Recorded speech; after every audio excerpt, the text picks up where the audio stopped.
What are you watching? Naked pictures of Don Vito over there? Look at John Sins. Mike, I'm going to start the show.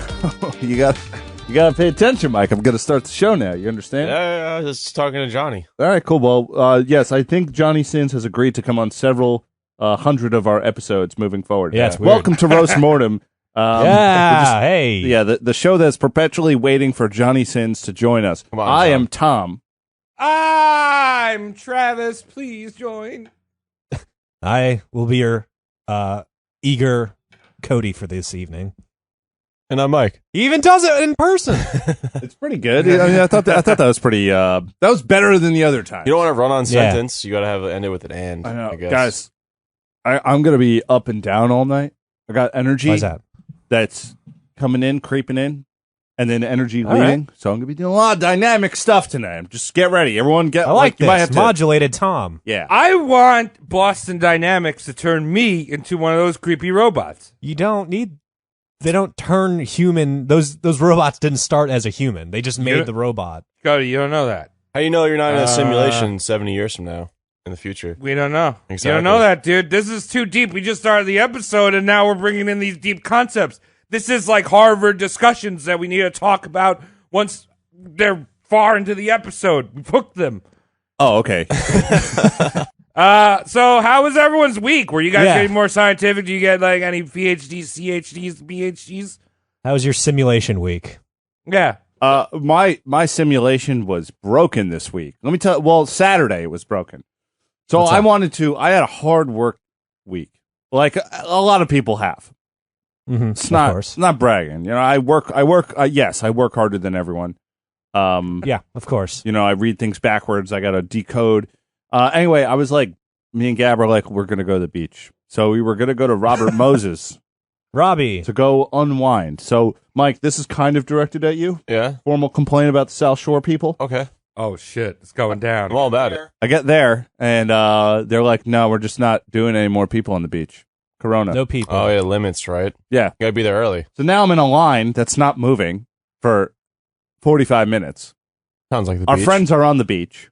I'm just sitting there, so I'm like, okay, I'm going to use my 1999 Jeep Wrangler to cut over this median and go to the North Shore, Wow. where they have real beaches, because it's like a real grit, you know? It's real grit. Yeah. Yeah. Your feet really get cut up walking those beaches. Yeah. Not you pussies down on the South Shore. That, oh, we have the soft sand. Yeah, baby food sand. That's what they have down Oh, there. I like that. I Sand's really very do. hot down there. I don't like it. It's hot here, too, except it's also the size of teeth. So it hurts. Builds character. It probably I see. is Character, teeth yeah. that washes up from Jersey. Right. No, there was a few years ago. There was a hand that washed up in Huntington Bay. So you know. Well, it might as well have been my brain. So anyway, we get there. We get to West Neck Beach in Lloyd Harbor. And our friends who decided to join us from Robert Moses, they're driving, getting up there. All of a sudden, Right. Lloyd Harbor has a private police force, which does nothing but hand out tickets and give each other hand jobs. They stopped me one time getting a hand job. Oh, nice. See, that's Yeah. what they do. They just fun ruiners. So anyway, they set up a barricade, and to prevent COVID from the parks, if you weren't a resident, you'd have to go away. So then I'm at the beach. I'm with Gab. I have to go pick up our friends because I'm not a resident of Lloyd Harbor, but I bought the sticker. Ah. So what I'm trying to get at is that I left the house at 10:20 on Saturday morning, and I got to the beach at 3:30. That's why you never go to the beach, Tom. Yeah, it was a nightmare. So I got really drunk, and then I talked politics, and then her friends, Gabby's friends, don't like me anymore. There you go. Mike, were you skateboarding at the beach this weekend? Yeah, in we skateboard the on sand? beaches. No, I yeah. got fucked by a ledge. Oh shit! Go on. Allegedly. No, it was Oh. it was serious. Yeah, but okay. But yeah, I got fell on my ass on a metal ledge, and it's not fun. My ass hurts pretty bad right now. You're sitting weird, I can see. I'm in Yeah. a lot of pain. As a skateboarder, do you like before you do a ledge? Do you pray to Anthony Hawk? And you're like, dear Anthony, I please. should have that time. Yeah. could have used it. Oh, you didn't sacrifice your standard goat, did you? No, I didn't. You know what it is? Wax. That's the mortal. It's like your best friend, and it's your mortal enemy. Mike, you really need to do. I feel like for our patrons, you should do like a how to skate video. Like how to fall on your ass and Yeah. be You got it. embarrassed for all your How friends. to get smooth. You know what I'm saying? Oh yeah, how to injure yourself. I'll make a good tutorial video. Yeah. Okay. I made a rough cut of that the day in the life video, but Oh yeah, we have a video we're working on now. Everyone, yeah, it's for Nice. the Patreon. So if you're not, if you're a sorry. cheap You ass should- and you're on a Patreon, You then should mail. You should mail scabs you get from like eating shit, Mike, to our patrons. I can do that. I got a lot of them. I think that's a biohazard. Yeah, let's do that. Yeah. Let's put that in the mail. Yeah. Yeah. I'll do it. Cody, this is a pretty monumentous week for you. Why? Why is that? The shit liquor is brewing in your anus. This is the first beer I've been cracking on this podcast for a year. Ready? Quiet. Oh, baby. Cheers. This Oh, baby, I- a triple. recently made and immediately ended a year of sobriety for reasons I'll talk about to our patrons soon. But cheers, boys. I'm back on the sauce. Hell we- yeah. Thanks for your service, Cody. Yeah. Appreciate it. Yeah, my community service. What? No, I didn't say that. Well, I did, but anyway. It wasn't your community, fucker. So how are you feeling now? Just describe the feeling. You don't have to get into It detail. feels like the blood in my veins is back to normal. Coagulated. Not coagulated, just a little alcoholic. Not a little alcoholic, just it's got a little bit more jazz in the rhythm and the pulse. You know what I mean? It's got like that offset, like dun dun dun dun dun dun dun. That's dun, heart dun, dun, arrhythmia, Cody. Arrhythmia, thank you. That's Yeah. the word I was looking for. Travis. That's swing, and as a friend of Cody's, I gotta say, you need as much rhythm as you can get. Thank you. Yes. It's required. Got that Asianese blood that fucks me up. Yep. Well, congratulations, Cody. Yeah, congrats. Travis, I feel like I need to turn a new leaf. I've been skipping over how was your week for you, especially because I hate the question, but now it's finally warming up to me. So I would like to acknowledge the fact, boldface, that I haven't been fair to you, and Thanks, Tom. and then continue to not be fair to you. I like that. What's going on this week, guys? What are we doing? No! I got stuff to talk about. I'm important too. Oh my god, he's peeking. Ah! It better I gotta not be careful. I gotta be careful because so my lease is up, and I'm looking for a more Portland experience. I've been apartment hunting. Oh, you got Oh. a tent? Yes, a tent. we got a tent. We went to Dick's. No, so we were looking around for apartments and found this really old, like spooky apartment. It's from like 1905. Probably has rats. Hey. But it's got one of Help you those sleep. old school elevators, like that, like like Yeah, the chain. the Oh, Yeah. cool. fucking the crosshatch thing. So I'm really jazzed about that. Gonna be moving into some old haunted house that's in a cooler part of Portland. You got an elevator inside of it? Yeah. Wow. Oh, it also has one of those old school phones, like the ones with Oh, the rotary? receiver that's separate, Oh, No, like- yeah. and it actually works. Like Oh. when you not to make calls, but if you like, it's linked down to the front door. So like you get a pizza and you're like, "Hello, sir. Yes, the pizza's up here. Bring it hither." Yeah, Post-haste. the sound quality is like you just sound like a duck talking through one of those. Like, you gotta write that into Domino's because I know that's where you're ordering from. Yeah, just bring it to the apartment with the duck talking to you. Yeah, so it's that, and I also got adventurous, and I did a foot peel. Foot peel. Oh, cool. Did you Yeah. record it? I got some pictures. It's not as interesting as you'd think because it doesn't happen for like 5 days. I was gonna record it, but it's like you just put bags on your feet, and then all of a sudden, shit starts to peel in like 5 Whoa. days. Why would you You want to had do that? bags on your feet for 5 days? Are you No. Are you trying to erase the fact that you're from the North Shore of Long Island and you've been walking on teeth sand your whole life? No, well, the name of the product was men's baby feet, and I want more baby feet. That sounds slightly pedophilic. You are a baby. You are the most babyish man I know. You even have a babyish giggle that's somewhat pitched down. Ooh. Yeah, Tom does that in post. Yeah, I love when you put me on the swing, Tom, and I go, wee, wee. And then we get arrested. Yeah, because you were on the playground without a child. That's why Cody hasn't been able to drink. So what baby have you been researching this week, Cody? Oh, we've been researching Hella Mama's Boy this week. We got on the chopping slab, the one, the only, Andrew Carnegie, industrial tycoon Mama's Boy, that literally broke the union's back. Nice. That guy, remember him? You learned about him a little bit in the 4th grade? Yeah. So I feel like most people probably know this dude as Carnegie Hall, where they say if you can't make music, you gotta go to Carnegie Hall, because there they have hot dogs outside. They do. It's New York. It just rains hot dogs. Yep. Yeah. You know, it's funny. I have a friend who did work at Carnegie Hall for a long time. Yeah. And for the longest time, I was under the impression, sorry for this tangent, Cody, but for the longest time, I was under the impression that musicians that played there got paid well. But no, they just own one tuxedo or dress and eat pizza before they go on there because they're getting $35,000 a year because that's what music is. I thought it was just death metal, but apparently everyone's poor.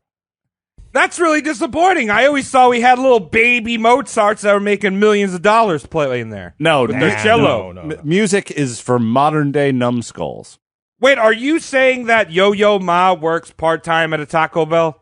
Of course. You It's don't? Well, it's a Panda Express. I don't know why. That's weird.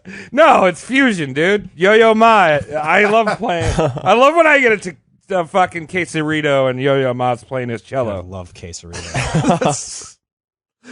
This is a award-winning quesarito. Oh, I'm hungry now. Yes. All right. So I'm sorry about that tangent, but fun. Yes. Thank you for bringing that up. Carnegie Hall. That's how I know. And Andrew Carnegie, the man that changed the landscape of American labor. I like to think Andrew Carnegie is DC Comics' Bane shattering the back of Batman. Remember that? Good stuff. That's what he does. That's what he did to the unions. He like Bruce Wayne. Cody, I'm sorry to cut you off, but do you by any chance have another metaphor? Yeah. I'm Tom. I'm sure you have a wrestling metaphor, maybe like the fall of man.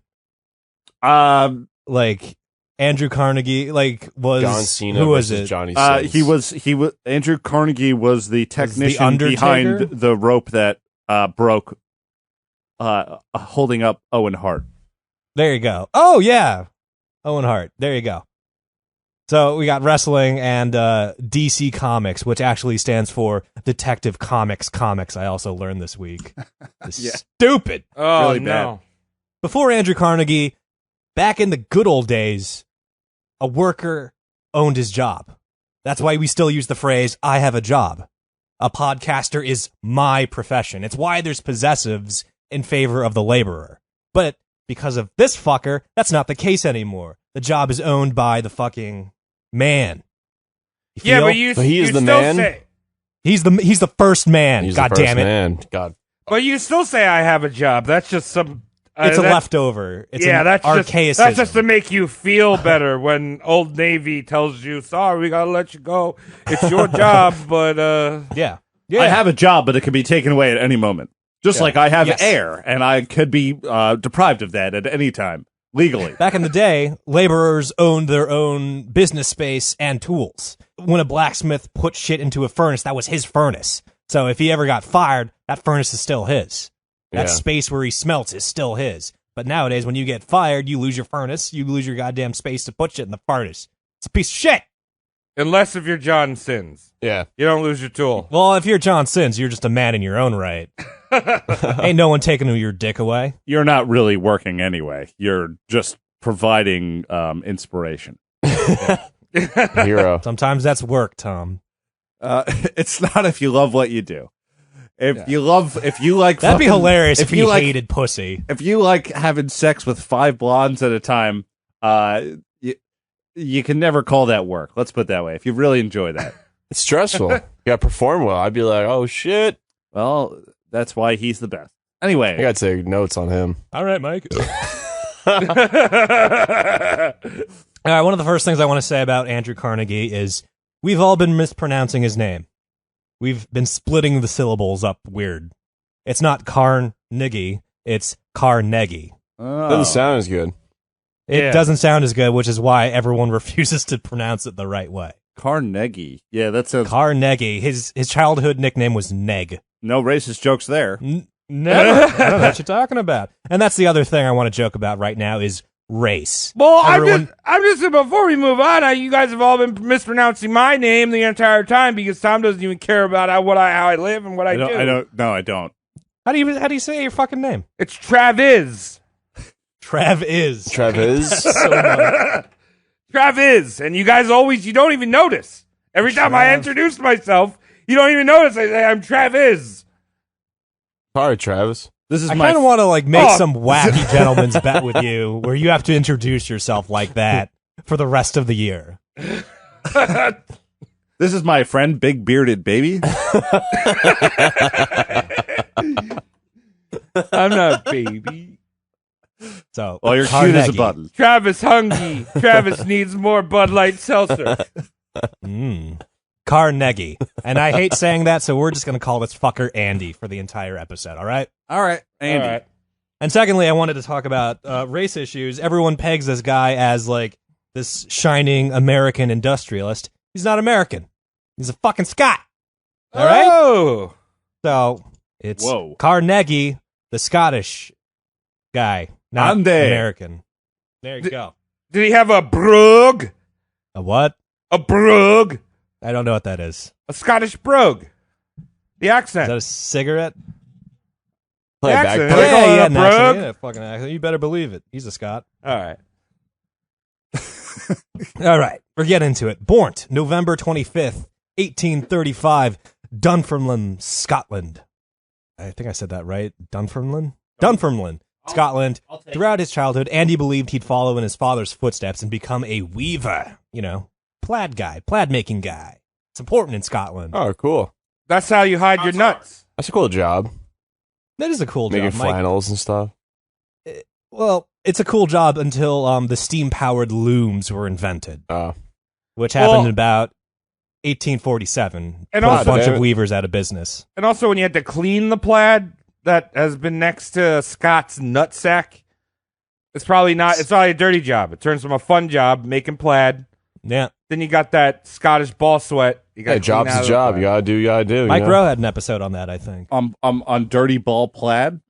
Well, Yeah. it's like I always want to do what my dad's doing. He makes plaid, and then all of a sudden, Urban Outfitters is invented, and we're all out of a job. Hot. Funny how that I love works, it. right? Yeah. Very. Okay, so with the advent of steam-powered looms in 1847, put a bunch of weavers out of work, including Andy's papa. So Andy's mumsy dearest, named Marge, had to step up when the daddykins went broke. And beer burps, awesome. That's been so long. Wait, do she you took mean up that business. his lousy dad didn't go all fucking John Henry and try to out fucking loom? No, the you can't steam outloom, man. That's one of the things you can't do. Just dying you on a can't piece of outloom. on a pair of bro shorts, like Yeah. So, So Andy's I will mom make had to this do, drug rug faster than any mechanical man. Hand me my hammer. What? Anyway, the mother had to do shoe mending to pick up the slack that Daddykins was letting through the cracks. Isn't there a stupid name for that? Cobbler? Cobblers. Cobbler. That's a food. That's a food. you're not Uh, wrong. Andy's mother is a monster. Like, even though she's helping the family, she's wealth hungry. She's greedy. She aspires to live on the rich side of the town, Dunfermline, where the posh shopkeepers live. Status is very, very, very, very important to her. and her she's shallow. husband not. Yeah, she's very shallow. Her husband resorting to asking for work is a very shameful thing for her. Really? Yeah, she hates it. She's just like, we should be on the rich side of the town. Why the fuck am I patching up shoe holes? Right. for So you? it's like a backwards version of Jack Black's Shallow Hal. There you go. Classic movie. Yeah, Deepest Hal. bitchy Marge. But that's like a lot of women are like that. You know? Yes, Men especially back in the day. Men have certain expectations that are unrealistic. Women have even more. That's one of them. There you go. Most of the men's expectations, though, can be fixed with plastic surgery. or pornography in and- general. VR. Yeah. Yeah. They There can be you go. subdued Yeah, more there you easily. go. It's evolution of the fittest. Anyway, Andy's mother's motto is look after the pennies and the pounds will look after themselves. So like that's something Andy remembers from his childhood. And if one of your fucking like childhood nursery rhymes to your children is about money, you're probably not the greatest parent in the world. I wish my parents told me about money early on. I just told you, Mike, that they're probably not great parents. I'd be if a they millionaire, did that. probably, maybe. I'd be a shitty person. But you'd be a fuck, horrible I'd be, millionaire like our subject tonight. yeah, but I could be hanging out Our with so- Johnny Sins with all that money. Yeah, Mike, Yeah. would you really give up this All right, lifestyle of coming to our shared studio? Yeah, I in could my bring I parents' could have basement? 5 girls and Johnny Sins here right now. If I had that money. Would He you brings share up a with good me? point. Yeah, I'd bring it's 2. I mean, 3.5 for you, 2 for me. Thank you. Wow, you're very generous. Do that. That doesn't equal 5, Mike. Wait, where's the other? What's the half? Where's the half going? That's you Really really bring- amputee porn tonight, Mike?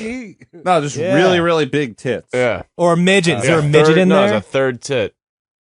My goodness. Why is that half a Guys, woman's this, say is, this is We're- just a we're gonna- boys' club now. It's we're become a getting boys' canceled, club. yeah. With Yeah, we're a what's bunch more of than- lads here. We are boys, but we have a Well, lot of I lady am- listeners, and we love them dearly. So I'm let's a keep woman. them in mind and move along, because that's what women. Another thing they want. Just move along, you know. Speaking of women and what they want, Mommy Dearest is just like, fuck this, we can't make any money in Scotland, goddamn steam-powered looms. Let's go to America, where the streets are paved with gold. Yeah, doesn't that sound good? Still waiting to Didn't see they that. actually? Didn't they actually think that in New York that they're like the streets Let's- were paved with gold? Let's go over how stupid this misconception is, because even if that was true, gold would be used, like the inflation would render gold invaluable. Yeah. You Be know what I covered mean? in piss and shit, probably, too.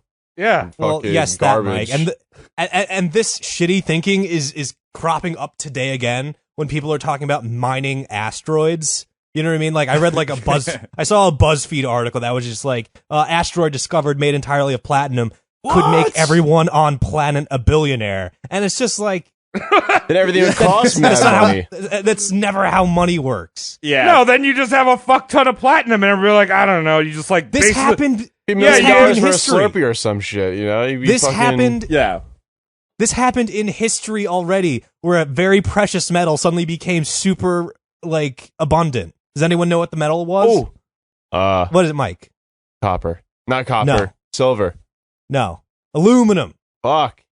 Oh. Oh, you Kings mean- used to have cutlery like made out of aluminum for like buckets of gold. You mean to, like, the aluminium? metalsmith. Aluminium. I Shut don't up, care. Put an Travis. extra vowel in there. But like that used to be like shit kings would make plates and forks out of until like one fucking nerd like made a process to do it on the cheap, and now aluminum is Standard. packaging So- natty It's light. sold Yeah, no. on the roll by goddamn Crasdale. Yeah. Yeah. Like So, you, like- excuse me, fella, are you too fat to finish off 7 cans of SpaghettiOs? Put aluminum foil. foil over it. Save it for later. Put it in the microwave. Yeah. Don't. So You know not supposed to store shit in cans? I didn't know that, but I've been eating olives out of the can right now. Anyway, that's a tangent. That's what you call a tangent, Tom. That's a real tangent. I was going that's to a make tangent on top of the tangent about aluminum. Yeah. One more tangent, we'd be right back on track. I was Anyway. going to bring a tangent that was back into the America thing, which is I always thought that the streets were made of cheese because I like mice movies. Anyway, Fireball. Cody, What was your favorite? great guy. Stuart Little. That He's like all right. flushed away. Ratatouille, dog. There you go. There's a lot of movies about mice. Yeah, man. If you give him Man's a weird. cookie, he's going to probably have sex with your wife when you're not home. Yeah, mice, man's best friend. Yeah, there's Mickey. He's Cody- fucking weird. I'm sorry. This has been an abrasive tangent. It's good. I'm sorry I talked about eating olives. Keep talking.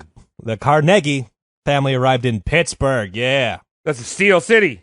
There you go. And this is after Marge, the mother, sold everything, auctioned, mind you, everything in their house and borrowed the last 20 pounds for safe passage into America. So it was dire. She was like, we gotta get to America. Come on. And Pittsburgh, it's an already well-known industrialized steelworking hotspot. Everything was sooted up from the smokestacks, and the river was likened to that of a stream of slime. So it's gross. Ooh. That sounds delicious. Not the shining landscape of opportunity the Carnegies envisioned on that, what I assume is a 4-month sailing from over the Atlantic. Before we had like, I'm not like an eco hippie or anything, but before we had like environmental protection, shit was nasty. Like literally, Oh, we're getting like, into the, that, The dude. Hudson River would like light on fire because there was so much oil in it. We're talking about flaming rivers tonight. This is Yes! good. History predicted. Wow, Yeah. Travis taking my job. Whatever. Yeah. Oh, whatever, Tom. I'm Beat just you. gonna text Johnny Sins. Tell him to cancel. Travis is He knows being a Travis prick. I'm is gonna- the one I'm we just gonna- make fun of all the time. Tom, I beat you. Sorry, returning that shrimp platter I'm sending your way. Well, stalemate, sir. Anyway, Wow, that's an ultimate dick move, like sending a shrimp platter through like the slowest mail goes. and then putting it on hold via FedEx or something. Yeah. Like, yeah, is it there yet? No, just hold it in Denver. Let it sit for 2 months. There you go. So the name of the neighborhood they moved into is, I shit you not, Slab Town. Sounds good. Hey, Sounds there's- scenic. There's a slab town in Portland too. That's kind of where I'm Slab moving. Town. Slab City? Oh, Yes. you enjoy. Slab Town, and their first landlady was Andy's auntie. So it's like, oh, family is your landlord, land person. Easy, but like that's the kind of like cheap skatery they had to abide by to survive. That's fine. No judgment. It is fine, but it's just like these are the lengths it took to survive in like industrial town America at this time. Your boy Andy dropped out of school at the 4th grade. Fuck that. No schooling needed. And he started manning the boilers of a textile industry. Oh, what a boss. He's the little guy just shoveling coal into the boilers. Like, yeah, let's do it. Holy shit. That's definitely something we take for granted now. Yeah. Because I haven't paid any attention to my boiler in my entire life. Yeah, how much coal have you put in your boiler? Actually, none. That sounds There so you go. dirty. That sounds so dirty, guys. Yeah. This is a clean show. This is a clean show for children. Yeah. And you're talking about how much coal did you put in your boiler? That's disgusting. Hey, keep it PG, guys. Come on. Travis, how do you think those Never. baby baths that you take get so warm and pleasant? I sure know that it's not from putting coal in the boiler. It's from chipmunks on a wheel finding cheese under my Don't even rug eat that. and running really fast and making static electricity. You're So, still a few Tom, steps short of check- how that Whoa, makes that's hot crazy. water. Checkmate. Cody, checkmate. Science, checkmate. I got nothing. I think he's on. I think he's on to something. We're almost a science podcast now. Yeah, watch out. All right. Watch out, Neil deGrasse Tyson. I know your podcast was broadcast. We're going to be on CNN and HBO and Fox News. He's still talking. Oh, that Travis, what did you say? I would immediately award the title of best podcast to any podcast that gets Neil and Johnny Sins in the same room at the same time. Wouldn't that be wacky as shit? That would be one of the coolest porns ever. Yeah, you know what I mean? Like if Joe Rogan or us got those two in the same room together. All right, Cody, so we're in Slab Town. Slab Town, Carnegie. Andy's manning boilers. He's like one of those rugged 1850s kids. Just like, I don't need no pension. I'm fucking 8. And you know what I mean? He worked really hard shoveling coal into these boilers to the point where like it stressed out his psyche, and he used Oh my to have God. nightmares. He used to have nightmares where the central haunting figure was like the pressure meter on the boilers. Dude, Boilers? Boilers. that's Kevin McAllister. Yeah, the boiler. He was scared as fuck. Yeah, Yeah! Leaky Bandit. Fuck Yeah, so boilers. maybe that was taken from Carnegie. You'd have these nightmares where you watch the needle hit I the don't red think so, field Cody. and just I don't. explode. I honestly don't think that was taken from Carnegie. I don't think they did the research. Okay, fine. So Andy is a boiler boy, but it's not long until something called tamed lightning and telegrams arrive on the scene. Electricity's been invented and commercialized, so he's got that going for him now. And he finds employment as a telegraph messenger aged 14. That's cool. Oh, it's like John Yeah. Brinkley. There you go. And just to help with his brown nosery, Carnegie made a mental Rolodex of the rich fucks on his telegraph route. You know what I mean? It's like, you put the name to the face and would never forget it. So he's the kind of kid that's just like, good day to you, Mr. Smith. Sharp tie, Mr. Jones. That kind of got small spunk. dick energy shit. It's spunk, but he's also brown nosing, Mike. You know? Well, what I mean? yeah, and Mr. Jones would be like, "What's today's paper, kid? Would you like to see my roll? Oh God. My roll is very long." No, Would I you like can't to come check in. that out? I can't come in, mister. I got to get down there to Mr. Monopoly. Yeah, he tips well. One day a message delivery was required for your boy Andy to hop on a steamboat. So it's like, okay, this one's on a little further down the river. Can't walk that one. And whilst on the steamboat, he found a third-class passenger with a familiar face. He was a weaver. It was Andy's papa that had fallen off the map because he was too busy job hunting still. Oh, his dad's just been loose on the wild. He's been loose. He's like, I'm going to go find a job, bye. And then Andy, Andy steps up as the breadwinner, finds his job, and sees his deadbeat dad just unshaven, still trying to make it as a weaver, even though technology has killed that position for many years. And it was a sad, monumental moment as Andy's father came up to him and, in a very weak voice, croaked, "Andy, I'm proud of you." And then immediately died. Not on the steamship, not immediately, but later, Andy's dad only lived 7 years into after coming to America.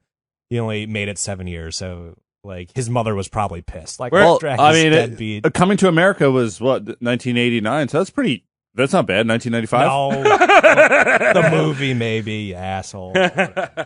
And Andrew Carnegie's dad was an African prince. That's a great movie. I love that movie. Oh yeah, John Amos is one of my favorite actors of all time.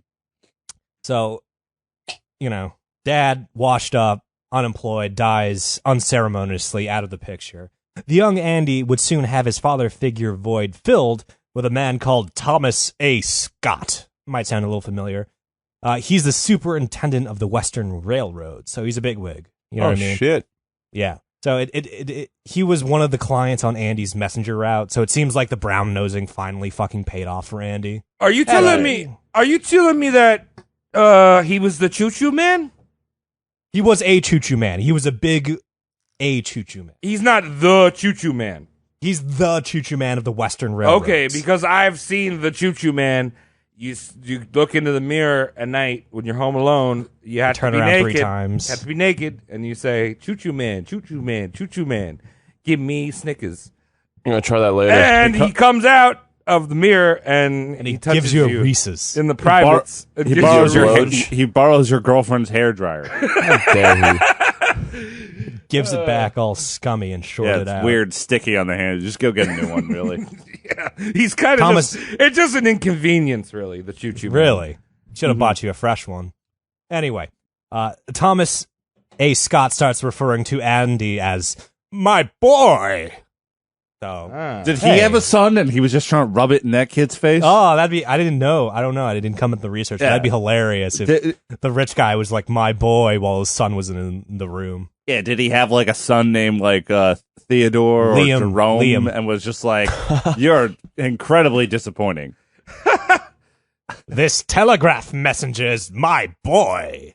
This is the one I wanted. I can't get a refund from your mother. 'Cause she's a bitch. What's that here coming? So Thomas A. Scott would eventually hire Andy as his personal telegrapher. I learned that word and I hate it. Telegrapher. What that mean, dog? What that mouth do? Telegrapher. Okay. It's just the right way to say telegraph. So we could just change that to Meep Meep Boy. Like meep meep Beep, meep beep, meep boy. meep meep meep Yes. meep. And Andy was hired at initially $35 a month, but soon after $45 a month. That's absurd, fucking good. ridiculous. Yeah. The modern day equivalent is $1,400 a month. Damn, it's more than me. For a 15-year-old boy? Little bastard. 14-year-old boy, yeah. So money. Damn it. Thomas A. Scott's like, I like the cut of your jib. Here's literally a $700 biweekly paycheck. Enjoy. You know. And what he goes spend his money on: candy, bubble gum, candy cigarettes, real Big League real Chew. cigarettes. They would go Real see dolls. they would go see the freaks. They go see the tall cows. They go down to to Coney Island and play with the clown men Yeah, and Oh, I love that. under the boardwalk. Jimmy Cooper's biggest wheel of cheese in the county. See that? Yeah. Look at it for a while. Bring Take your sweetheart there. 5 cents a lick. Come get a lick on the biggest wheel of Oh, cheese. no. They don't say. Has anyone ever got to the center of the cheese, you think? How many licks yeah. does it take to get the Senate of the Jarlsberg? Oh, that's. I'm gonna do that for my birthday. I'm gonna get a Jarlsberg. We're gonna I'm just cut into ima- it like a bunch of white trash pretending to be fancy. Lick it. I'm just imagining you, Mike, like latched onto a giant baby bell, just licking the fuck out of it.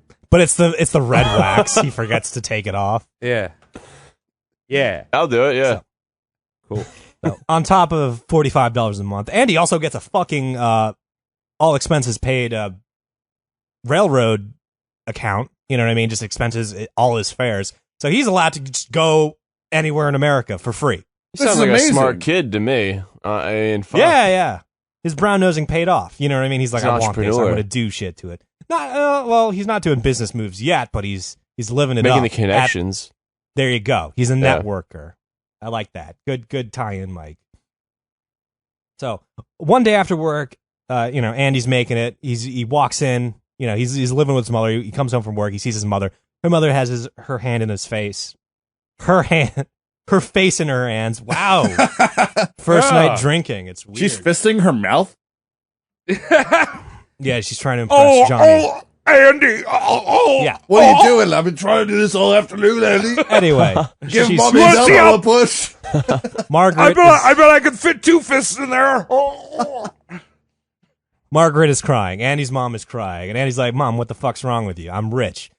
And she's like, oh, but I'm not. And she's like, oh, Mom, I got enough scratch to take care of us both. And, to cheer his mom up, Andy's like, hey, how about this? We'll one day, you and me, we'll jump in one of them fancy stagecoaches and take a nice joyride in our Sunday bests. He's a Aw. little bit of a mama boy. You know what I mean? He's like, we'll go out in the town, Mom, and live it up. Afterwards, we'll go to the cemetery and have a lovely custard pie and bottle of flat soda on top of Dad's grave. Sounds like a nice day. Yeah. So she's crying. Sounds like a pleasant Sunday afternoon, Thomas. So she's bawling her eyes out. He's trying to cheer up. He's like, "Oh, Mom, we'll go on a fancy joyride in the future." And she looks up from her crying and says, "What good will that do if the people from Dunfermline can't see us?" So she Stuck in the doesn't past. care. She's stuck in the past. She wants to show up her Scottish peers that aren't even They don't like care. in the picture. Yeah. Yeah, I she's didn't- like, I want to go back to Scotland And flex. and rub my rich dick in those villagers' faces. Damn. Well, I had no idea that Andrew Carnegie invented Instagram. Wow. Yeah. Archaic Instagram. The damn Tracy McCuckle. You need to see her and say, Travis, So- what the look at my you cunt. saying? My cunt. My Yep. beautiful cunt is beautiful. Mom, I love this picture. I love it. I'm gonna tag. Oh, Dad's dead. I'm gonna tag someone else in it. Make them see how much fun you're having. Also, Dad's dead. We have an iron brew fountain Oh. in our basement, and I lick Wow. it next to the mode. Hashtag So- best life, Mum. So Margaret Carnegie is a little bit of an asshole. She's not only wealth hungry, she's show off hungry. I actually respect someone that admits I'm in it for the money, but she's in it for the money to rub it in the faces of other people. So it's just what like, is money you, for? bitch. That. Orgies. Yeah, every time you see Duh. some dude on a boat, that's about it, pretty much. Orgies. Like, you yeah. don't need to, there's no reason to take a picture on a boat. You know what I mean? Like, you're, Why not? you're having fun. You're on What the about I water. show off my boat? I gotta put it on Instagram and be like, this is my Yeah, boat. you're showing it off, right? I'm out here on my uncle's boat. He went to the bathroom, so I'm going to take a picture, pretend it's mine. Yeah, there you go. There Nobody you go. know. Until they go on the boat and realize it's not yours. Yeah, it's really a lot Yeah. smaller. Too. Yeah, It's the just name an of the angle. boat You got is really Uncle good Boat. at making things look bigger. Yeah, it's all Uncle- perception. It's called the Dave Matthews Band Catamaran, and you have to explain that to Ooh. someone later.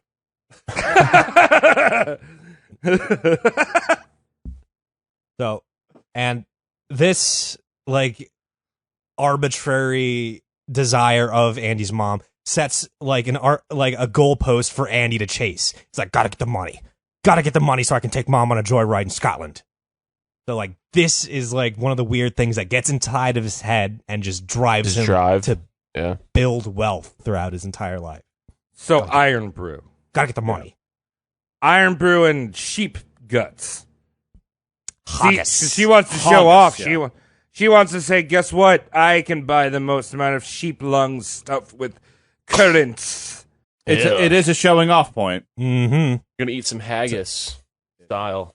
Right? Style. I don't think that's Haggis? possible. Yeah, it's Mike. haggis. That's not Haggis is possible. Scottish, right? Or Irish? Yeah, no. Well, we're talking about Scottish. Scottish. And It's yeah, Scottish, right? You're right. Yeah. you're totally It's right, the- man. I thought it was Irish for a second. No, haggis is just the keto of Scotland. Oh, I like that. I thought it was like a goat's belly. It's Yeah. the intestine just shoved with bad raisins and shit. I don't No, know. it's the lung, isn't it?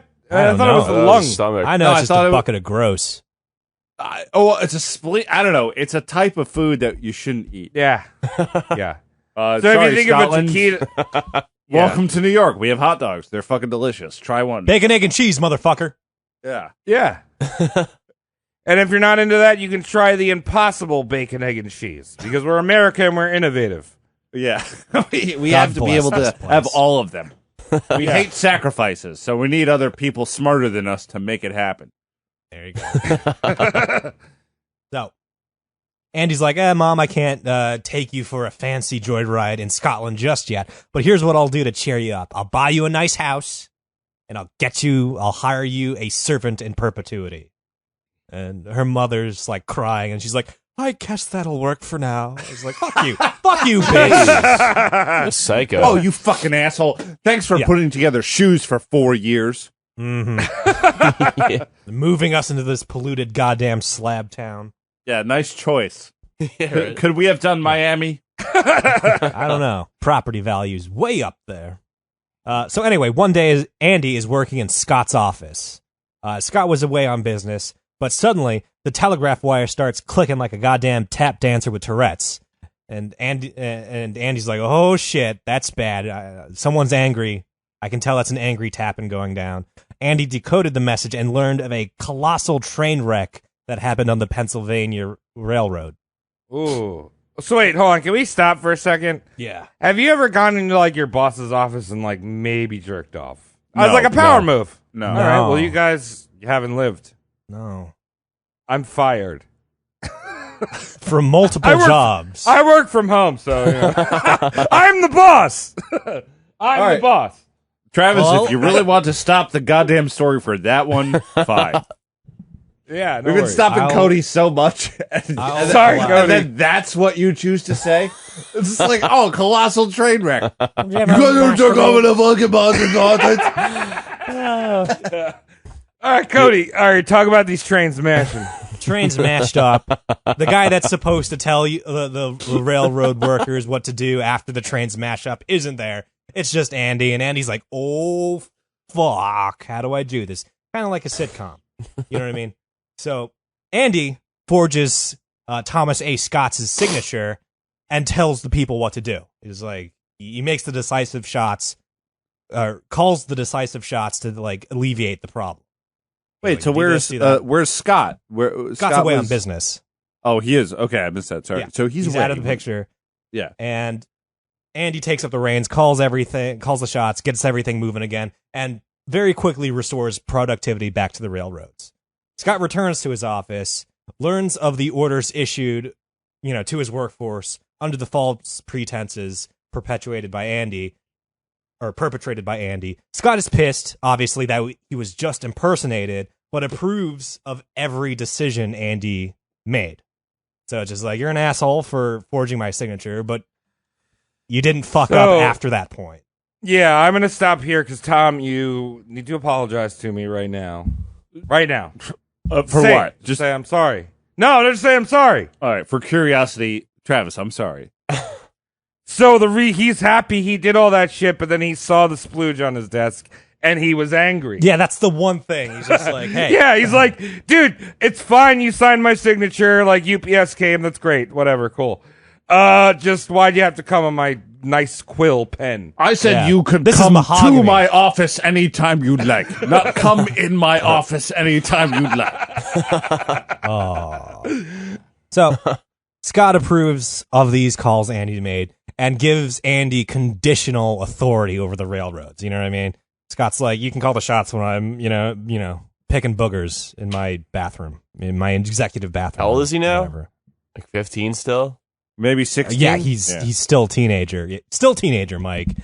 And he's calling shots over the fucking railroad when no teenager should be doing that. Now, Andy gets a little power crazy with this authority, and the next gnarly ass train wreck that unfolded, and Scott was away on business. Andy just simply gave the order, burn that fucking train wreck down. Just torch it. Just burn it off of the tracks, clear the tracks, and we'll get the trains running again. Sounds great. Wow. And that happened good. like 4 hours later, right? From the other one we were talking about? Because that's how the exactly trains that's how used to run. Bad administration. But just simpler fucking times, my dude. American corporations at this time were so unregulated, this was an acceptable business practice. Just torch the fucker down. No interference from OSHA, unions, EPA, Department of Transportation, or insurance companies. Mm-hmm. You know what I mean? Like, the big dick on the block is private business. And not only was this an acceptable business move, it was the optimal one. You know what I mean? What are you going to do? Are you going to hook up a train wreck and pull it off the side? Or are you just going to, sweep ashes off the fucking railroad track? It's easy to do the best thing if you don't need to think about people. Yeah. Or the environment. That's what you need to teach in school, minus the environment, because if you're bad to the environment, Fern Gully's going to come after you. Or that shitty Avatar movie. Yeah, or one of the purple people. Blue people, whatever. Blue people. They're coming. Abadi abadai. They're going to come in your mouth. So, Scott sees Andy has a knack for business. Like, my God, this teenager's burning train wrecks down. That's genius.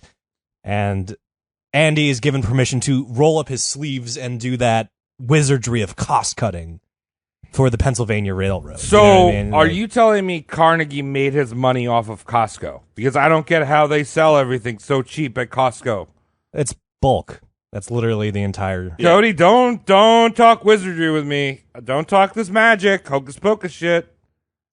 I get a bunch of savory grapes in a huge jar. Kirkland? Yep, huge, and a bunch are the operative adjectives there. And so Carnegie started Costco.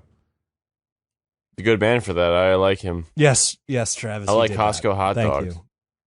You heard it here first. Roast mortem, Costco. You're welcome for knowing who founded you, because you don't know. All right.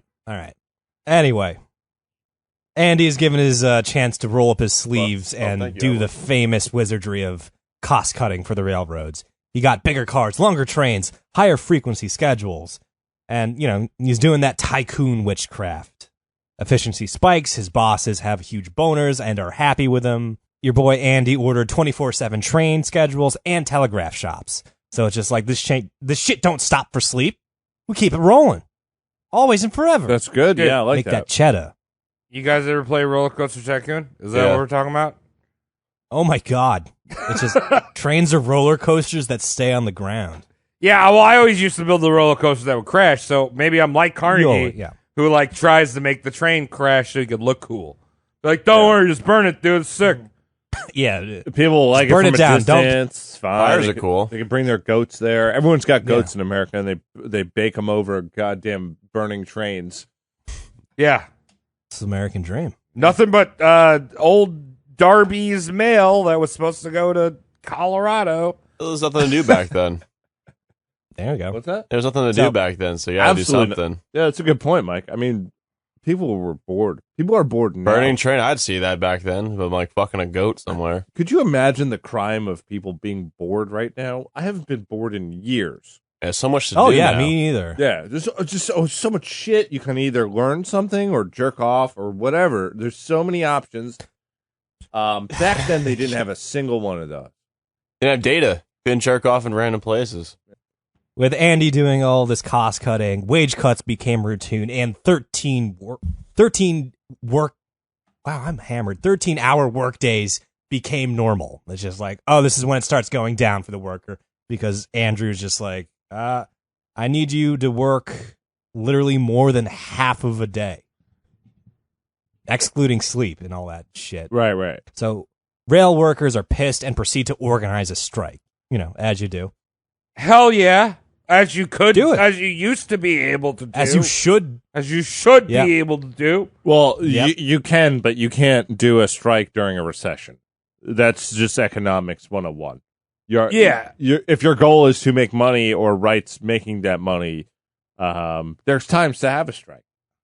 Yeah, I can't refuse Yeah, to not work at a job I don't have. Except we've been in a recession since Ronald Reagan. But Clinton? That's different. That's different. That's politics. I don't like politics. Politics are for fucking straight up weenies. So let's go. Yeah. How about, let's say you boys and I strike from our fucking lawyer jobs. I'm on strike. I've been I on hate being a lawyer. Yeah, I don't want to quit so bad Yo, sometimes, but Easy. Mike, Yeah. how crazy would it be if, like, one Sunday you just showed up here yeah. and I just told you to, like, I left a note that said hit record because me and Travis and Cody, we're on strike. So you're doing roast mortem now. I would do it, yeah. Yeah, good.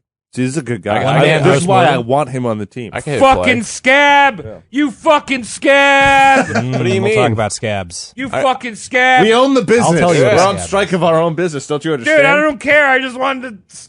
I was thinking about Scarabs and the Mummy. Okay. Fucking scab! Is that like the giant rat you see on the side of like Montauk High? Oh, There you go. on the Yeah. side of a highway. A on lot of Long South Island. Shore shit. Yeah. Yeah. You know about that. I was one of them. Scab. I was one of those Oh, people wow. that hated. You're an yeah. asshole. I was. Yeah. He's a kid trying to make money. Yeah. I was fucking. Still an asshole.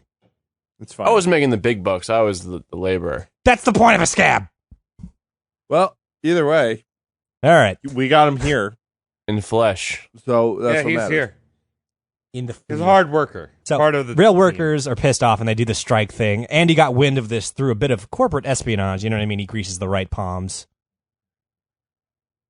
And he compiled a list of names and forwarded it to Scott. So he's like, here are the people that are organizing the strike. And those laborers were immediately sacked. So this is the first like mini clash of labor versus, the bourgeois like business owners and private corporations and such. And to grow his wealth even further, Andy started investing in luxury sleeping cars. Back in the day, trains were just like you sit on this horrible bench and, just wait out the 28 hours to get to California. Right. Yeah. But now there's sleeping cars involved, and Andy spent $217 in an upfront investment and started earning $5,000 every year after Yeesh. that. Holy Anyone can shit. tell you that's a great deal. Dude, I would do it. Hey, be friends with this guy. Dude, Make I some mean, tricks. yeah, you think about nowadays, it's like they charge you an extra like $60 for like 2 inches extra of leg room on a plane. Yeah. Now he's like, guess what? You could sleep laying down. I'm gonna make money because people don't like to sit, even though you could probably sleep on the bench on the train. Nah, Because not when there's it's all those poor old-timey. people around you, dude. Poor people make terrible Snoring and pillows. shit. That's science. If they made good be. pillows, we wouldn't have the homeless. Or we would have the homeless and just sleep on them. We Yeah, would you have, bring them inside; they wouldn't be homeless. We'd have warehouses of excellent pillow men and women. My homeless. By Or- homeless. Adopt a homeless man. Yeah. Come on inside. Not that inside. I'm Billy Mays. Have you ever tried to sleep somewhere like the sidewalk and half your head hit the fucking pavement so hard? Try homeless. Try. I'm sold. Yeah, like Warby Parker, you get to try out 5 pairs of glasses before you buy one. Nice. Anyway, the expansion of the railroads called for iron bridges. You know what I mean? So it's just like, why we got to go around the canyon? Let's go through it or over it. You know what I mean? Makes sense. They'll cut like fucking hours off of a rail trip. And in a classic Monopoly scoundrel move, Scott and Andy established a shadowy dummy corporation to manufacture bridges. Uh-oh. So they're secretly using Pennsylvania taxpayer money to hire themselves to make iron bridges. So you do shit like that back You know what I then. mean? It's good stuff. Yeah. Yeah, man. This terrible stuff. I hate you guys. It's terrible stuff. That's good Very stuff. illegal. It's a fucking racket, man. Wow. So there's this great guy. I don't know if you've heard about him. His name's Lennon, but like not John Lennon because he's a dick. Oh. The one that has the cooler facial hair. Oh, Vladimir? Yeah, he's a great guy. Travis, Uh-huh. I have a counter argument to that, but I think I can sum that up real quickly with just shut up. I'll name my kid Vladimir. That's a cool name. Yeah, Mike, you Shut win. up. All right. Well, he names a kid. Instead I of think- Chads, they're Vlads. Tom, you could just trot ski right out of here. All right. Well, you can get fucked. You see what I did there? Yeah. You No. can't be doing that on Roast Mortem. It's too highbrow. Yeah. That was very Thought too highbrow. hard. That was very history. That was very literature all in one. Oh my goodness. Travis, get fucked. It gave me cancer. So this is where Andy splinters off from Railroad and, starts becoming the iron tycoon we all know and love/hate. So the iron industry at this point is, forgive the pun, a very hot business. Circa 1868, Andy moves with his mother to New York City. Yes. The two took a suite in the St. Nicholas Hotel. So it's that lovely bygone era of just having your home address be a hotel suite. More people should have that. Yeah, and also he's living in Santa Hotel. I only I want realized to that. live in the Santa Hotel. St. You Nicholas. get candy and treats every day. You just gotta leave onions out for Santa to eat every morning. How does every suite have a chimney? It's weird. Yeah, right. Its own chimney. Imagine the top of that building. It's just a giant Marlboro cigarette. Yeah, right. Pack of smokes. There you go. Santa's a smoker. No one talks about fucking that. Yeah, no, my parents told me I should leave a pack of Camel Lights out for Santa Claus. Yeah. Well, my parents told Did me you about promptly the age tell of your 6 or parents to fuck 7 off? or something like that. They were like, "Hey, Tom, you should know the truth about Santa.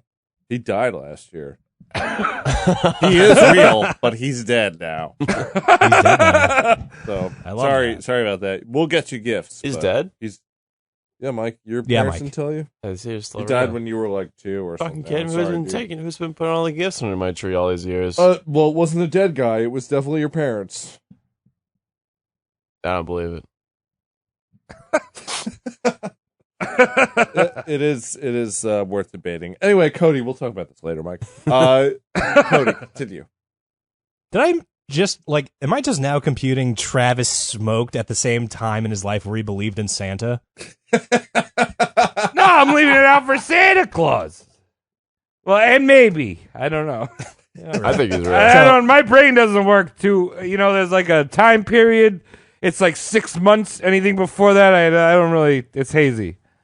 Got it. All right. So they're living in a hotel room. Andy's a posh hotel room, mind you. And Andy's mother loves this. She's like, oh, rich things, shiny things, lace, silk, mine. Her wardrobe is mostly black silk at this point because she's just that type Violent. of bitch. Mourning the death of her useless husband. Yeah. Just constantly. Yeah. Was she actually Andrew's stepmother? Because then that's the start of a pornography. Sorry, Andy's a common mama's sense. boy. Andy loves his mom Okay. All right. to the point where Just- it gets very awkward, and Okay.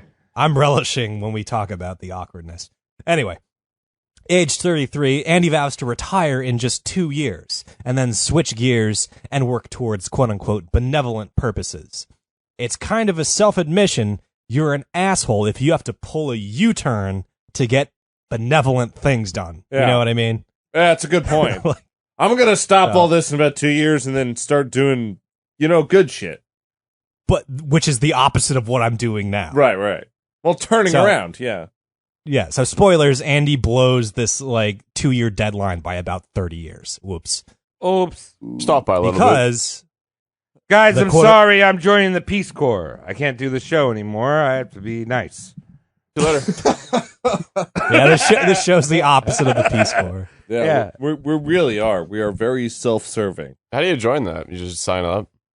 Hey, You just start being peaceful, Mike. Yeah. And then we learned all about Gandhi. He's the most peaceful man in the world, and he just said racial slurs. So yeah, Mike. So if you're into racial slurs and brunettes and khaki, go for it. Hot. No. I'm not racist. This is why you're on the team still. See that? This is why. I like this. This is why I'm glad. This is why I'm It's not good. going on strike. I'm the glue that holds them Mike together. saving the day. Thank you, Mike. So, something called the Bessemer converter is invented at this time. And what this little gadget does, it's big batch conversion from iron to steel. So it can cook it just right, and steel is, wow, iron comes out of steel. And that trick used to be done by professionals called puddlers back in the day. And puddlers could only do a little bit. Those were small batches, but this is an industrial big boy thing. I think you got that backwards, wasn't it? Steel comes out of iron. Steel comes out of iron. Yeah. Did I not do that right? I thought I did my best to clarify doing I it. think you actually proper said way. both, but you Keep the correct one in. All right. Well, it doesn't No, matter. Cody, you fucked up. That's like saying Raichu comes out of Pikachu. You're just It dumb. does. You're just dumb. Catching does. that? All right. No, that's not just So dumb. That's sad because you know what both of those things are, and you got it wrong. Yeah. So iron mills all over the world became steel plants. And Andy dipped into his personal wealth and took out substantial loans and established a steel plant just outside of Pittsburgh in a town called Braddock. And this plant was called Edgar Thomas Plant, or ET for short. ET. And about this point, as I said earlier, the Pennsylvania Railroad is trying to get enough iron to do an expansion. And all the people that have big iron dicks, Andrew included, they're having a meeting on how to divvy up the contract of the Pennsylvania Railroad. So it's just a bunch of steel bigwigs and tycoons under one roof and being like, here's how we should divide this contract up. Top bigwig here. I'm just going to throw it out as a historian. Lexington. Of Lexington course, was the biggest of the steel industry. that's a household name. Sure, Lexington yeah. Steel. Yeah. This is my favorite. It's in my house right now. Yeah. Inspiration there, guy. Yeah, One day I could be There you like that. go. Not a scab. This the man will One show day. up. He'll stand with you. Stand with your wife. He'll stand with everyone. I've never seen a man with 3 legs on before. top. It's crazy. Yeah. I've tripod. Yes. I mean, I have several beams in my house, studs. I've replaced the wooden ones that were getting corrosive with Lexington steel beams. So you have all these highbrow steel mill owners under the same roof, and they're actually, unbelievably, being incredibly cordial and ungreedy. They're like, hey, let's all take equal share of this Pennsylvania Railroad contract. And then your boy Andy kicks in the door with his big money dick energy, and it's just like, no, the big piece is mine, cucks. And before this meeting, Andy goes around and buys just enough stock in each of these competitors' companies to be entitled to quarterly business reports. So he's a big enough stakeholder to get access to that info. And then he goes around the table and he makes known everyone's salary. You know what I mean? He's like, your ass makes $60,000 a year. Your ass makes 90. Your business account is this. And he just usually you keep that shit private. You know what I mean? So But he's Andy, there. Andy doxed everyone. Yeah, he financially doxed everyone at this board meeting. Because that also probably made the workers pissed off, right? It was only aired in the meeting. Oh, okay. You know what I mean? So imagine if Mike showed up to a roast mortem and just pointed out the salaries of Tom, Cody, and Travis. How much you guys making off of this? We're not telling you. When am I getting my salary? Look at the Patreon. You get a chalupa, motherfucker. Look at the Patreon. It barely covers the beer. Thank you for all the Patreon money coming in. I know you're listening because you're beautiful people. The rest of you, you're cheapskates. Yeah, right. God damn it. Go cover yourself in Vaseline. You can see it. Vaseline you can go oils. see how much our Patreon is. We're not afraid to hide that info. Anyway, Yes, we need more money. I'm just saying it right now. I don't give a shit. I'm better than NPR. Look at these mics. Regardless of what we make, we need more. They only Dude, use we're- SM7Bs. We're using Electro Voice RE20s. This is a higher class mic. We need more money. Any And idea also, how we sexy don't say you got to do a drive and make you feel guilty. We just throw it in there sometimes as a slight jab to be like, hey, fuck you guys. Well, one quarter of us is trying to make everyone feel guilty. That would be me. Is it me? Oh, I have an extremely Jewish grandmother, and there are things I have learned from her. But anyway, Cody, can you please go before I talk more? all right. So he financially doxes everyone at this meeting. And after he gets through, measuring everyone's money dicks with everyone else's, he's like, I know everything you guys do, and I can out-compete you down to the core. So unless I get the big piece of this goddamn cake, I'm running each of your businesses into the ground through sheer force of competition. And everyone's just like, oh, excuse me. And Beta cucks away. And Andy is the primary majority, executor of the contract for the Pennsylvania Railroad expansion. So he's still working for Scott, though, now, right? No, they've parted ways. Oh, okay. Sorry, He splintered off when he found out iron bridges were a lucrative business in their own. So he's no longer railroad boy with Scott at that point. He's no longer a boy. I mean, he was really doing all the dicking for him anyway, so he was ready to go. Mm-hmm. Yeah. Now he's a man's with a man's penis. He's a man of steel, Travis. Yeah. He's got steel girders in his pants. Yeah, he's got the iron. Lexington He's got the Steel, iron. Johnny Sins, yada yada yada. No, I'm saying he's got the iron brew, the Scottish brew. Yeah, shoes, shoot- brew, haggis. Shoot your haggis brew. Ooh. Excuse me. So Andy's up to his vast deference in the steel working game. And he's making all this steel for the fucking Pennsylvania Railroad. And he's got already a hierarchy. He's got the workers. He's got management. He's got himself and the shareholders on top. Then he starts doing business his way. When one of Andy's underling managers brought him reports of record-breaking productivity and output at Edgar Thomas, Andy would glare at his manager and ask what has been done next week so you can re-break this record. He's one of those types of business owners. Damn, that's You could bring him the best numbers, but he's like, how are you going to beat that next week? And it's like, always hungry. He's like a shitty used car salesman. there you go. I see you've collected every single shopping cart in Stop and Shop's parking lot in just a half an hour. When are you going to steal more shopping carts for us? From Target. Yes. Yeah. How are you going to beat their brake system? You got a Space-age Slim Jim up technology. in there. So Andy would be a huge proponent of rivalry between his own labor teams.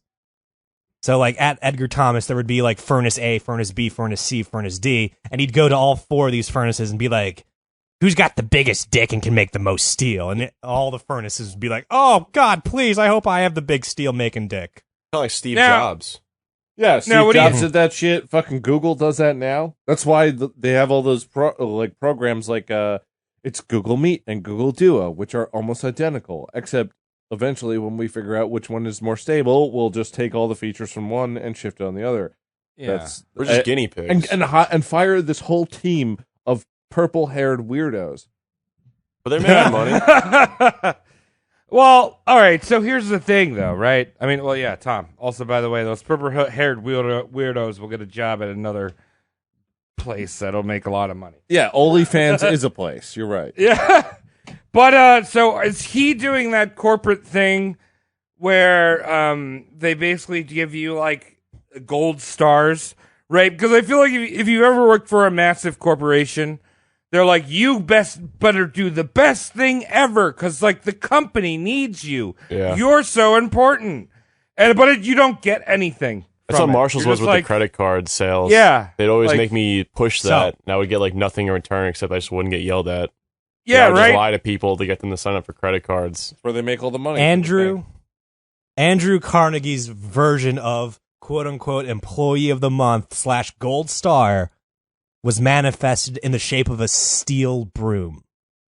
If you were the best furnace team, if you were the best, most productive furnace team of the week, Andy would hand you the steel broom. And as leader of that team, you get to take the steel broom, climb up to the top of your smokestack, and tape it up there, making your smokestack the biggest smokestack of the joint. Are you That's kidding what you me? get. That's what you get. Fucked. So How it's about- literally a figurative penis measuring competition. And Andy's like, y'all got this smokestack penis. If you do really good, I'll give you a broom you can tape onto the end of your penis, and you'll be the biggest penis. I like that. And everyone's just like, gotta get the broom. Gotta get the Something to broom. work towards. It's something A broom? terrible. A broom, Mike? You want I mean, that? shit. Hey, gives them, drive to want, accomplish something. But what do you get? You The don't broom get gets taken anything. away from you. The broom gets taken away from in you that as soon moment, as someone though, else you're does it. enjoying it. It's like a Stanley Cup. It's like a bunch of Ellen DeGenereses being like, I want the Stanley Cup in my house right now. Hey, you had it over that moment, Mike, you're the stupid sap that's getting. All right, Yeah. join the Carnegie. You're zone. the reason this works. Well, are they Mike. hiring? Yeah. Yes, they are. Carnegie Hall hiring. Yeah. Looking for a man to hold broom. I will gladly On a fill that smokestack as he's suffocated. No, because if your plant or whatever is pumping out more juice and more fucking cream, whatever he's making, steel cream, It's steel. then he's making more money, and you're there. All he had to invest got a was in broom. a broom. One broom. Yeah. He didn't even have to reinvest in it. That wasn't even like Yeah. a quarterly thing where he had to be like, well, I got 4 brooms a year I gotta buy. Let me put aside $8. Yeah. Hey, better than nothing. $8? This is $8 trying. in 1960s money, Tom? Yeah. That could buy you a house. Yeah. 14 cents. I'd rather get nothing. The steel When is this broom? There you episode go. coming out? Oh, okay. So actually, you guys might recall I announced I got a big award. So this, yeah. I can actually legally talk. Well, not legally, but I can talk about it without getting revoked. I got a plaque upstairs. It's from ASCAP, which is the American Songwriters and Composers Association bullshit company. Look at you. That's just made of horse, and they gave me a plaque that said that all my work on WWE Raw has been a record-breaking score for revenue Yay. for the goddamn show. And to me, the only thing that says to me is that I bought 3 other people I know summer homes, and I am getting dick. Yeah, because But I'm you actually have the broom placating now, you, Tom? right? There, no, because I got the broom, No. Mike. I got the broom right back. I can relate to this broom. See, Fuck that broom. My broom is Tom can upstairs take right that now. plaque. Tom can take that plaque and tape it to his dick and be like, look how big my dick is. Hey, you can do that. But he's not going to do that because he has standards. I need to do something with my life. I just bought other people's houses.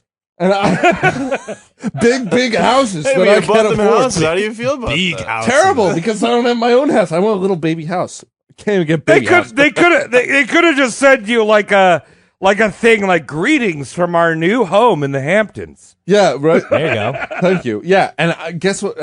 Not only do I not get a house, these people, you know how much of the song they wrote? How much? None. I wrote the song, Yeah. the whole thing. I wrote the songs. You got a plaque. Though. I did That's every what word. Yeah, I got you the plaque. upstairs. They also have the plaque. Wow. So they not get only the do therapy I, session with Tom. yeah, they get the plaque too, Oh, that's Mike. fucked up. That's what I'm saying. That's fucked up. So They the give him guy a who's plaque. giving me the broom is also getting the broom, and he took all my money.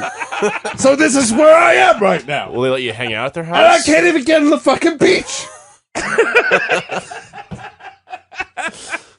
Maybe you can visit one of their beach houses. I don't think so. I'd probably be escorted off the property because I bought a. You bring the plaque to show them that you're friends. Oh yeah, we're buddies. Here, check it out. Everybody. This plaque, Like, very excuse me. mundane looking plaque. Fuck ASCAP. Actually, if I had, You should use that plaque to clip your toenails onto. And, I would like, actually post it. I would actually be going to some televised event. Not They on televise it? the past few years, but it's Really? because of COVID, they're not doing a show. So, had I been going to that show, I would immediately, if I got to say anything to a camera or any press, I'd be like, I am gonna go switch to BMI, which is ASCAP's competition because fuck them, monstrous pieces of shit. God You damn should it! be like, where do I redeem this for a beach home? Yeah, I can't. Honestly, I have a lot of problems with a lot of the politics behind this shit. Obviously, you could tell because this is like No, I this couldn't. is serious, Tom. Not making a racy joke or dumb shit, Tom. I have huge problems with how that shit went down, and I don't know. Carnegie is the spirit. The There you spirit go. animal Spirit of of capitalism. those who like to take from who's actually doing shit. So Tying the tangent back in. I love that. Tom. Yeah. I got Good it, man. job. This script is more. This means way more to me than the goddamn award from Paul Williams, who's a midget. Hey, Tom, so why don't you come to my side and Trotsky yourself back over here? He already did that joke. No, Shut I told him the to fuck Trotsky out. I told him to Trotsky out. Now he can come It's the back same in. pun. No, because Yeah, but I don't- no, no, what- because then I would get the broom. I get the broom. If I Trotsky over there, I get a small broom. Everyone gets and a everyone broom. else gets the broom too. You should have invited Tom to rush in. I back. want a broom too. I can tell you 4 people I hate at the moment who have the broom. I want a broom. But if I went to that side, everyone's got you got the broom. You didn't do shit. I You want got the a broom. You got hell a broom. yeah. And it's tiny as fuck, and it's not even worth the scrap metal. I got Do I some, get the uh, broom? The scrap metal isn't worth the postage that it took to get to you. I could throw it out one day. Yeah, well, That's something I could throw out later on in life. you can throw out other shit, Mike. Anyway, let's continue because I'm so mad right now. I told you, dynamic Tom. So, steel brooms on top of smokestacks aside, this gave way to Carnegie demanding, workers be at it 12 hours a day, 7 days straight. And does anyone care to guess what the one holiday Andy would allow workers to take off? 4th of July. Mike's got it. Really? Wasn't Christmas. It was the 4th of July. Yeah. Just because that's how godless this entire He operation believes in the American is. dream. Yeah, that's Yeah. that's exactly it. It's like fuck Christmas. I don't care when your fucking God, you know what I mean, like was born. I'm giving my workers the 4th of July off. Yeah, well, you know what? America was born that day, and America, Lady America, Uncle Sam and drag, is very important, just as important as Jesus Christ, His name, Almighty. Amen. Amen.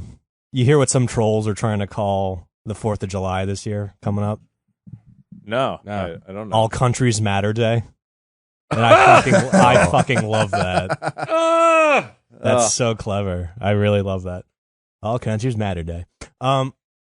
So you give them Independence Day off. Machines and semi-automatic processes meant skilled and trained workers could be undercut with a handful of simpletons, and even those simpletons could be easily replaced. So, like, this is kind of the end of the skilled workers' heyday. Yeah, more kids need to go to community colleges. Thank you, Andrew Carnegie, for fucking it.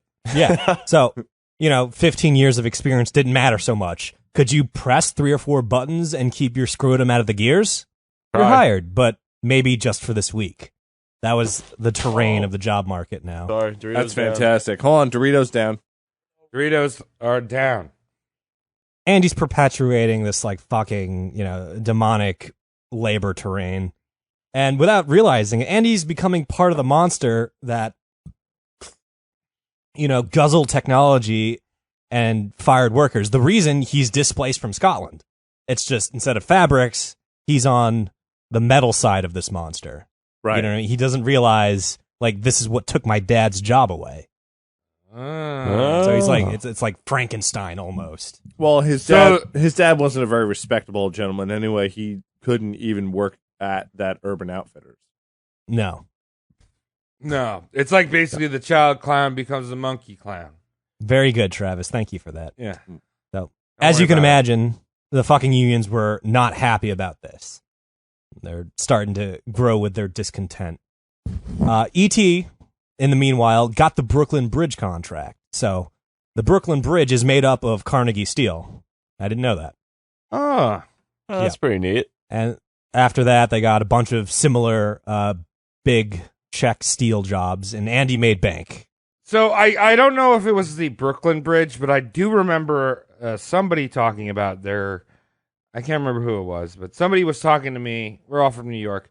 Somebody was talking to me about their relatives, and they had these family stories where people would fall from the people that were working on the Brooklyn Bridge fell into the concrete foundation of the Brooklyn Bridge when it was being built. It's in lots of buildings too, probably. Yeah, Right? and it's like quicksand. So you just kind of sink into so there's literally bones. The bone zone is in the foundation of this mighty bridge that now hipsters walk over. Well, it must be haunted then. Yes. All bridges are haunted. Maybe we should go do a haunted investigation of it. Should go to the base of it. That'd be cool. Yeah, let's go to the base. Do the Base of my podcast cock. there. Yeah, that'd be awesome, actually. Take a little rowboat. Mm-hmm.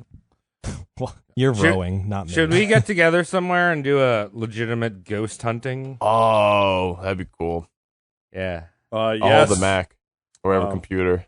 I definitely have several headlamps, so this is going to work. Oh, well, there you go. Cody and I have the professional experience, so we're good. Spooky. I'll die first. You're not black enough.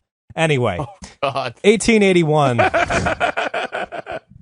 Anyway, 1881 rolls around. Andy's making money. Enough money to make good on his promise to his mother. Like, yeah, Mom, let's go take that fancy-ass joyride in Scotland. Woo! We're doing it. Yay. So, before this trip gets underway, Andy, believe it or not, has his first girlfriend. What? At the age of 38 or something. It's weird. Oh, I'm sure he treated her really well. So, did I say 38? I meant 45. Oh, Andy gets his first ever girlfriend. Her name is Louise. She's 24. All right, that's fine. He's 45. Fine. Yeah, it's good. So, Is he back then it was like steam or something, right? So she's like a thought, like a steam thought. Just steampunk. I like that. Yeah. Or like goggles, probably. Yeah, just always goggles on. She actually doesn't have eyes. That's how she gets around, though. That's how she gets Hey, I off. respect it. Yeah. So, Andy, though he is a hound in the business sphere, is not what you would call a player. So, when it comes to romance, he asks his mother to ask Louise out on a date. Damn. That's Ooh. awkward. And this date, by the way, is the trip to Scotland, where he's going for his mom. So he asks his mom, like, hey, can you ask the cute girl if she wants to come with us? Oh. Yeah, so he's a mama's boy. I'm sure Louise was wet. Mm-hmm. Wet with anticipation. Yeah. Yeah, absolutely. I was like, I'd love to see your home, Iron Bruiser. Please. Bruce. Please. Hey, maybe. Weren't trips expensive back then and shit? She's probably like, fuck yeah. Well, Andy's a fucking tycoon at this point, so I'm saying, nothing's she's too like, expensive oh, for sweet. Andy. Yeah, let me see how much of your brogue I can fit into my tight 24-year-old twat. Jesus Christ. Wow. Don't worry, it gets erotic on the show. A little bit. So, Thank you. I started worrying, and then I forgot that I'm a major player in this show. I forget. But Andy's mom didn't want any Louise tagging around on her fucking Scottish joyride vacation. So in order to sandbag the whole affair, Andy's mom told Louise's family that it would be wildly inappropriate for a 24-year-old to accompany a 45-year-old and, his mother to, foreign country. So Andy's mom, Margaret, sandbags Louise out of the entire trip to Scotland. Cock blocking, indeed, Mike. Remember that for later. So, but Mom, my pee-pee is hard. I have a steel pee-pee. Exactly. This is why you don't ask your mom to, matchmake for you. You know what I mean? Mom, what the fuck? True South Shore response. Yeah, I like that. So Andy and his mother, minus Louise, get their fancy stagecoach ride in Scotland, and they dress up in their Sunday best. Andy is, sporting the business attire, top hat, coattails, all that. His mother is set up in all black silk because that's what she does because she's a fucking weirdo. And before this, you pronounced widow very strangely. Yeah, okay. Before this joyride, yeah, just rub it in, Tom. Just rub it in. Widow. Your husband was a bum that died. Widow. Wow, collecting cans and all. Wow, I am sorry to the one listener who can relate to that. So, beforehand, Andy butters up the Scottish village of Dunfermline with a donated library. Keep this in mind. This is kind of his modus operandi. He's just like, hey, I'll give you a library if you cheer while we do our fucking joyride. And they're like, wait, yeah, free library. Yeah, we'll take it. Yeah, we like Scottish books. people. We like Goosebumps. Yes. Yeah, fuck it. Scottish people can read. I thought Yeah, they could just drink. They have TV. Some back of them then. can. It's weird. Yeah, something must have happened. Literacy happened. Keep that in mind. Andy just thinks throwing libraries at problems will get him what he wants and all that.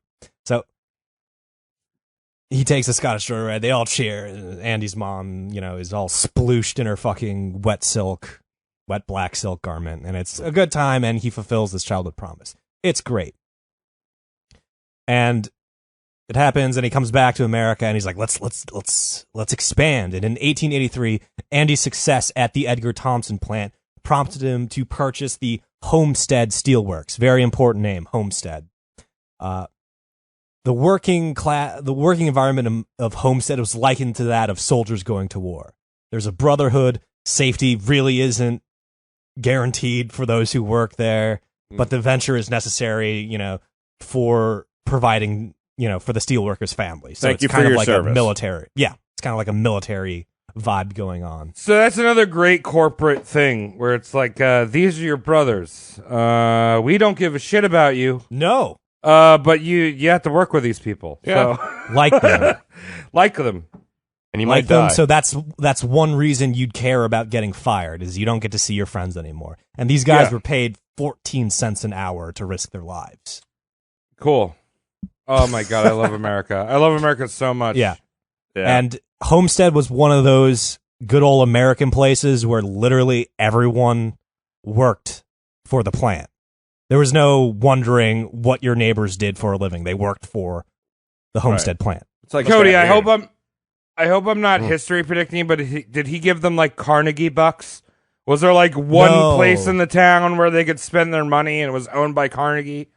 Well, in a way, yes, everything, because even the fucking bar owner probably had a brother that, milled steel at the Ugh.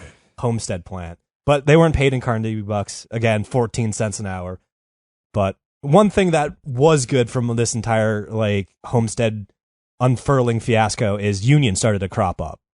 You know what I mean? People were like, "Oh, we're getting bullied around a little bit. Let's have an embodiment to look out for us." And the Amalgamated Association of Iron and Steel Workers and the Knights of Labor arose because of this Homestead plant. And so That's the most brewing in the background. badass name, though. The Knights of Labor. Knights of Labor with a K. It's good. Yeah. They'll rear their heads and fuck shit up a little bit later down the line. But for now, I Make want me to talk so about happy. shitty businessmen by the name of Henry Clay Frick. Frick. Okay, Frick. I think Frick is Satan. I'm roughly 100% sure this guy Frick is Satan, and I'll build on this theory as we progress. Okay, well, Frick is also, you might say he's Satan, but also very PG last name. That's true, but that might be part of the deception at work. And if he's Satan, he's very popular with the 2020 girls. Yeah. Rick. That's true. Love Hell Satan. Satan. Yeah, Hell Satan. Look at my Instagram. I got no problem with Satan, so lay it on me, Yeah. Cody. He's welcome. I think he's a patron, actually. Anyway, after serendipitously, Andy and his mom saw Frick in like the hotel dining hall. I guess I was going to say cafeteria, but it's probably more a dining hall at the St. Nicholas. And Frick is there with his Frick is on his honeymoon with his newly wed bride, and Andy's just like, let's have lunch with these two, mother. Just a good old double date. Me and my mother and these two newlyweds. What could go wrong? Yeah. So, after some lunch-based fraternizing, the presumptuous oaf Andy decides he likes the cut of Frick's jib. And without prior discussion, Andy makes a toast to the future partnership of Carnegie and Frick. What do you mean by cut of his jib? He just likes his style, man. Oh, you know what I mean? You I ever like like I was like, what you does ever that just mean? see a guy and it's just like, I like this guy's style. He likes the he's cut of his classy. jib. Can we do? You haven't been to enough old man bars. See, there have been several old men that I could not name them because where I was and how I was behaving, that liked the cut of my jib. Mm-hmm. Yeah. Oh. What is my jib? And please do not touch it. Typically, Or cut it. it's a kind of strange backhanded compliment that Like a you will get bulge? from someone who's thinks that they have the world on a string that might be attached to an anal bead, but still a string. So, String yeah, nonetheless. if I never met you before, we started drinking together, and I Yeah. asked you a few questions. Hey, what do you think about Your jibs? This Elizabeth Warren? And you said, "Well, I don't really know. She might be kind of a bitch." I'd be like, Mhm. "I like the cut of your jib." There you go. It's a I know we're not non-reason to making like it someone. political. Oh. What's that? We're not making it political. It's not No. political. It's just an old man making fun of a woman in politics. It's like, Oh, it's, that's true. that's Oh, okay. Old men don't like that. no, they don't. They don't understand that perhaps women have some ideas. They don't like that concept. Yes, that's true. No. Is that the And- jib? And that what they're trying to cut? Is the jib. Oh, so it's Jib. cutting through the bullshit. No, not even really. It's No, it's Can I we got that look- entirely wrong. Can we look up what jib is? Can we look this phrase up? You're I a just wanna handsome know. man that's cutting through the bullshit. It's like a hippie on the other end of the spectrum who goes, "Yo, I like your vibe, dude." When you say something, you say a joke, and then Yeah, you're yeah. like, "Yeah, dude, I like Mountain Dew too. I I like like your vibe." chakra. That's what I like. Yeah, Okay, Mike's got it. yeah. It's old man chakra. I like your mantra. We There are you vibing go. together. That's it. He's got it. All right. So because we're a history podcast, apparently a jib is a 17th century shape of a jib sail. Yeah, I so thought it was it- nautical. It was the shape of the sail, and people could tell if you were hostile or friendly depending on the shape of your boat sail. Oh, Great. There you go. All right, there we go. So I like the cut of all of your fucking jibs. Yes. Jib. Let's give each other hand jibs right now. Just agree we all have good jibs to each other. with jib bush. Yes. So your boy Andy is just like, let's you and me go into business together. And you might be wondering, what does a frick like Henry bring to the party? Henry Money. brings Coke to the party, Oh. Mike. Lots and lots of fucking Coke. And cocaine, you might be wondering? No. The fuel source, Coke. And if you don't know, that's toasted up coal in a oxygen deprived chamber, and it kind of like burns the impurities out of the coal. So it like fucking goes up like a bird's nest in July instead of like the slow burn of coal does. This is necessary for Cody, are smelting you fires, 70 years aka old? A bird's nest? A little in bit. July? Little bit. I've been drinking, motherfucker. Fair enough. Yeah, so Carnegie's like, oh, you got Coke. I need Coke for, hot fires to make steel. So let's you and I, become bedfellows together. So Andy makes this huge Coke deal with Frick, and one of the stipulations of this Coke deal is Frick becomes manager, and conditionally later on he'll become a chief executive in Carnegie's steel business. So it's like this little, business deal between it's bedfellows. the jib we were talking about. Very good. The jibber. Now, there was a rival steel plant called Duquesne. And it's very French and weird sounding. There's a Q in there. And it's doing this weird thing where they're able to churn out steel so quickly, there's only one heat process to it. The way Andy was doing it, he'd do X, Y, and Z and then reheat it to do A, B, and C. So the Duquesne was so streamlined, the steel would stay hot for the entire process and didn't require recook to soften it up again. Okay, save some energy. Yeah, makes sense. Yeah, save energy, save coke, save labor of Resources. reheating the steel. Yeah, you got it. And they're able to outcompete Carnegie Steel. And Andy fucking hates this, and he begins circulating misinformation that Duquesne Steel has shit quality. And the word he said is Duquesne Steel lacks homogeneity. And pretty Not much gay Andy's enough. like, yeah. Andy's like, Duquesne Steel? No homo. It's a problem. Mm. And in today's standards, a big-ass word isn't so scary. I bet, the four of us have two devices in arm's reach that can look up what homogeneity means. Yeah. You know what I Yeah. mean? So, back in the But day... do you have the brain cells to do it? Exactly. Back in the day, 1880s, when a big word came along, you got to find someone in the fucking dictionary. You got to remember where H is in the fucking alphabet. And then you, go to the page, and then you realize there's about 8 pages of words that start with the prefix homo. And you're just, I can't fucking deal with this shit. It's horrible. One of them's going to describe me. Yeah. I can't do this. I can't. What, So back in the day, hey, you just... Martha, I'm going through this dictionary, and it says a man that likes other men. Homeopathic. Would that be me?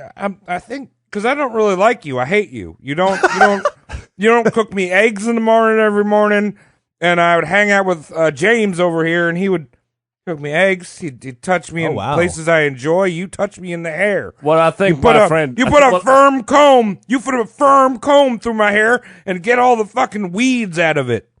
Well, what I think my friend Travis is trying to say to you, Cody, is that, frankly, your vagina looks like a penis, and that's not working. And he for likes him. the cut of my jib. He likes the cut of your jib, but stay on the ocean, buddy.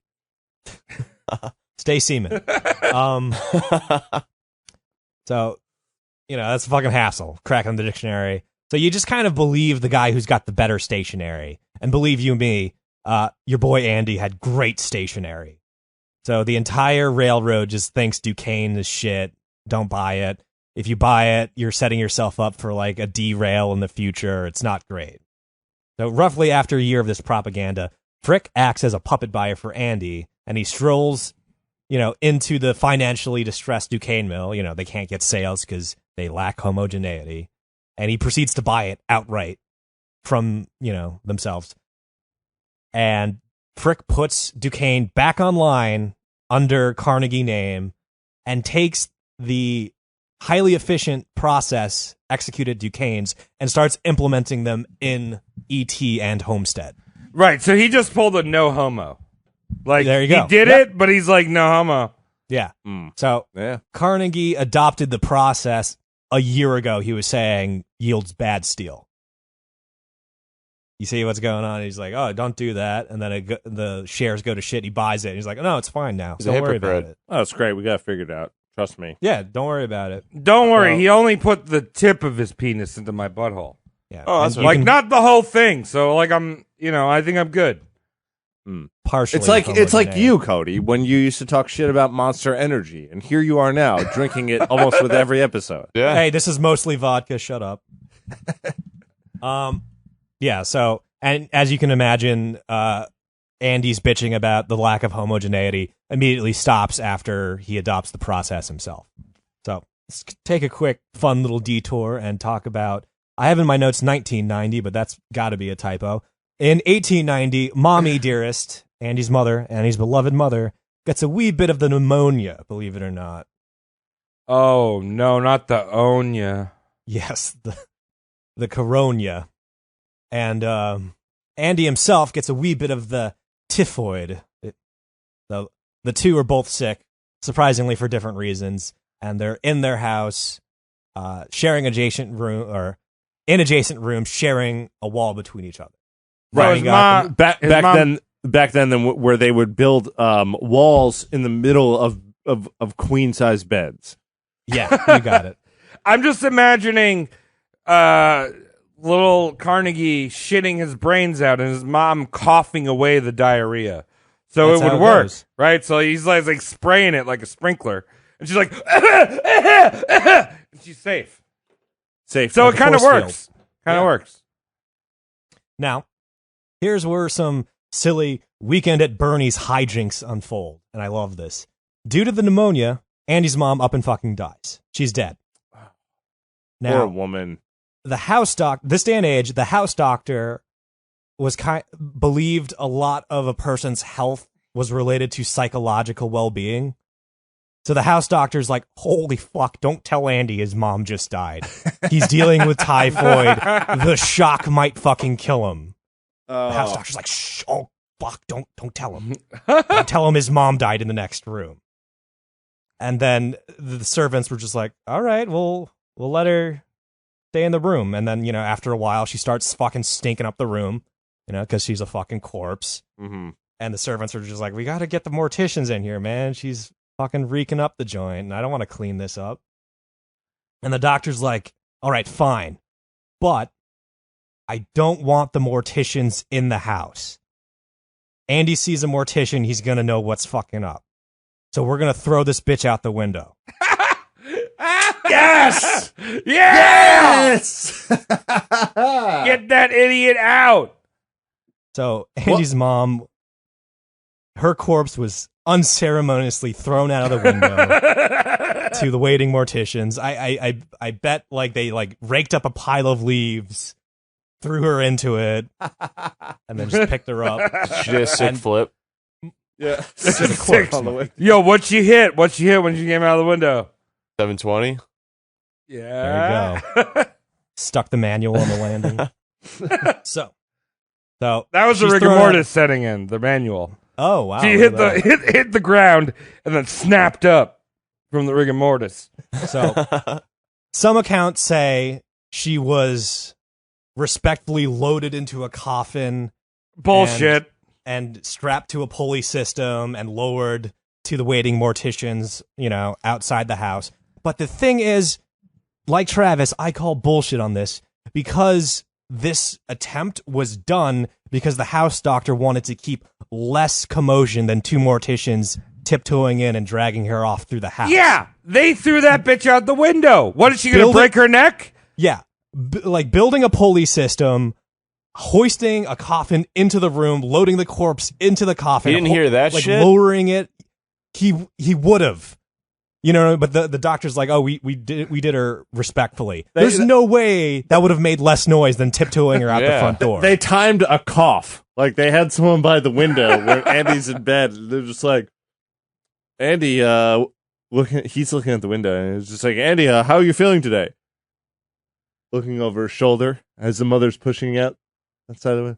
Oh, that's good. I'm glad you're feeling much better today. And oh no, what was that? Oh, I coughed up a goddamn lung, sir. But I'm fine now. I've got 3 more. I'm a doctor. That You can wasn't believe your me. mother hitting the bottom, your courtyard or whatever the fuck you're doing. Yeah. So it would have been way less conspicuous to tiptoe the corpse out rather than building a fucking pulley in a tree. No, You know what I mean? they Andy threw that bitch out the window. Andy presumably has his own window and would notice a fucking pulley system and his mother flopping onto the floor. Yeah. Oh, well, I'm sorry to Didn't interrupt happen. again, but they should have just hired Italians to do it. Why is that, Tom? They're Why quiet would as we hell. hire them? Well, no, they could have just a couple Italians walk past Andy's room, just be like, "Hey, we're just bringing this new rug that your mom wanted to replace her old rug," and then Yeah, they just wrap her feet up in a included. rug and say, "Have a nice day, sir. We're gonna remove this old rug for you." And your mom's slippers hanging out the side of it. Yeah, exactly. Yeah. Oh, his slippers need to be replaced. They're too stinky. You know that because you probably had sex with her. Yeah, of course there's feet on the fucking rug. That's where you put your feet. Have a good night, sir. 90% sure that bitch was just thrown out the window. If his house doctor is shady enough to keep that truth from Andy, he's shady enough to keep the real truth from fucking history. I like him. So, I like the cut of his jib. There you go. I like it. After a week, Andy was feeling a little bit better and noticed the sounds of Scottish accented gurgly anguish had stopped coming from his mother's room. Oh,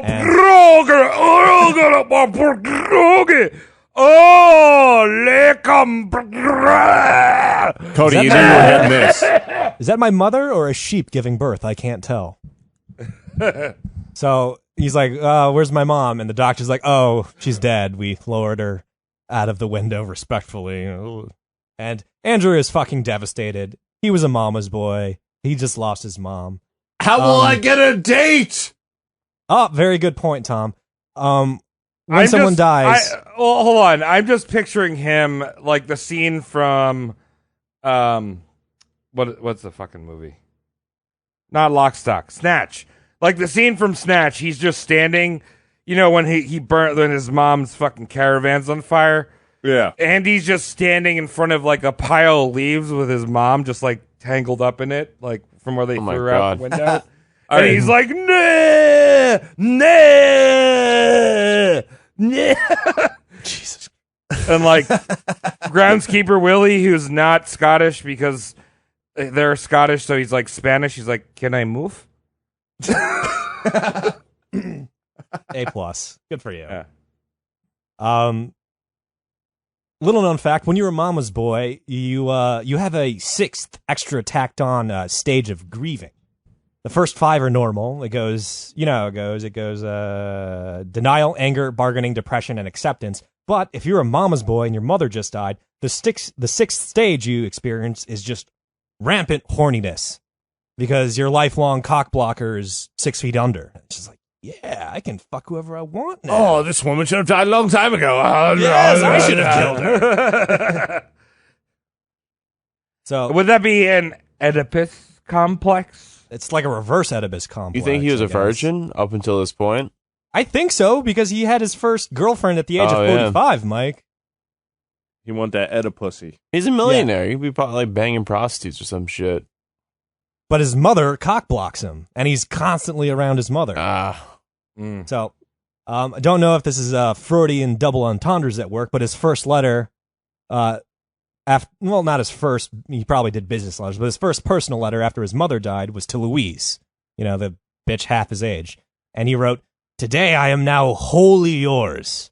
I live in you now till death." And dude, like, that's creepy. That dude installed Tinder the day he saw her fall out the fucking window. Yeah. You got it. You know. Well, it sounds like mom hitting the ground. Better start blasting this. Better shave my balls. Swipe right. So, 1886, a 51-year-old Andy married a 30-year-old Louise, and they went on a Scottish honeymoon. So, like, even though Louise was sandbagged from the first Scottish trip, Andy was just like, "I'm rich enough to take you again, bitch. Look at this, suck my money cock." I'm sure she what did. Is it? I mean, that's a pretty shitty place to go for a honeymoon, right? No, I don't know. I'd like it. I mean, they go Scottish cool. Highlands. Scotland. It's beautiful.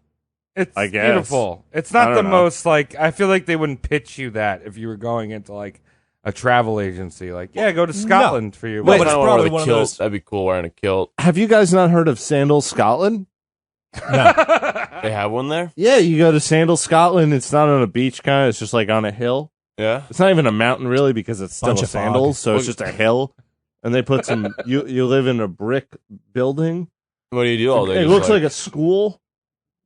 And there, You play golf. They just Eat they'll haggis let and you, they'll let fucking you eat jack as off? much haggis as possible. It's sad. Check it out, I think. Wait, what's at the? I know at Sandals you can drink booze for free. What are you drinking at the Scottish Sandals? You're not really drinking. You're just trying to survive the cold weather. They have water there? You get a high from just being there. Oh, okay, cool. Yes. You get a survivor's high. Yeah, And a free shot of heroin with every spa treatment. Mwah. yeah. That's good. Mhm. The toilets come pre-diarrhea. That's thoughtful. Wow, look at that. Oh, It's nice. a turn down surface. So let's step out of Andy's personal life just a little bit and rewind and take the temperature of the labor scene. It's not fucking good. Technology and corporate greed is pushing workers into unemployment and poverty. Riots are happening. Rail workers are burning stations down and train cars down. There's 1 or 2 bombings, actually. Police are shooting at protests and strikes. Sounds familiar. Weird, right, guys? Yeah, Yeah. So Carnegie is a public figure in this weird gray area. He's a fat cat capitalist, but he cut costs of the workers at the workers' expense. He's touting this American dream of working hard and becoming successful, just like him. And he's doing this phony, like, pro-union facade on the surface. Yeah, it helps. He even proposes for an 11th commandment to be added to the original 10. Thou shalt not take thy neighbor's job. Oh. Like, what? Oh. You take jobs all the fucking time, you asshole. Oh, well, like, just when he was like, hey, guess what? You shouldn't buy this guy's product until I buy it. And he's also just like, fuck pay raises. How about a broom, motherfucker? Yeah! Still on the broom kick. My mom's dead. Who wants a broom? You got to work for it. How old is he, by the way, at this point? Late 40s. Late 40s? Okay. Because he gets married when he's 45. So he's kind of doing this fake pro-union thing. Andy's business partner, the man named Frick, hates this. He's like, don't fucking show sympathy for these labor assholes. And Frick was that type of guy that would fire scores of striking coke workers and hire in the foreign scabs. So, and another thing Frick liked to do was play financial chicken with his workers. It's like, oh, you're striking? How about I shut the fucking plant down? Let's see who gets hungry first. You guys who live paycheck to paycheck, or me who has 18 turkeys, like, frozen. Yeah, I'm keeping frozen with advanced technologies like I have this no idea. block It's of magic. ice. Yeah. So Andy sees Frick trying to sweat out like coke laborers, the people that cook coke. But Cody Andy doesn't like. Yeah. Are we talking Breaking Bad? I No, blacked you don't out cook coke. for a while. You did. I noticed. That's not coke cookers. That's meth teachers. Yeah, Oh, most meth teachers, okay. You cook meth, but you do cook this type of coke, the fuel. And Carnegie sees Frick, like, you know what I mean, like playing chicken with his coke workers. And Carnegie's like, dude, I need that coke for the steel stuff. You play nice with your workers right fucking now. I own majority of your coke works. So he kind of like does like the corporate thing, majority corporate thing, and bullies Frick into playing nice and conceding to the laborers. So We would kind of. Yeah, like he's kind of like, we would replace you with robots, but right now the technology's not quite there yet. So Yeah. we need you to make Yeah. coke. I need to put the coke up my nose for the steel.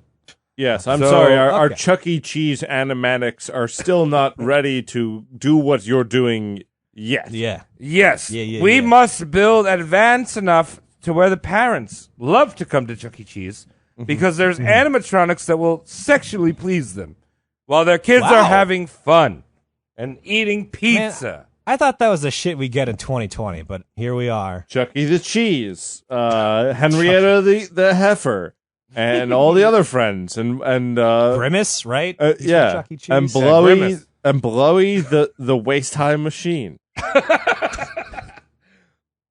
Oh, yeah, Billy. fellatio. Yeah, Billy, we can go to fucking Chuck E. Cheese again. We really need to go to Chuck E. Cheese.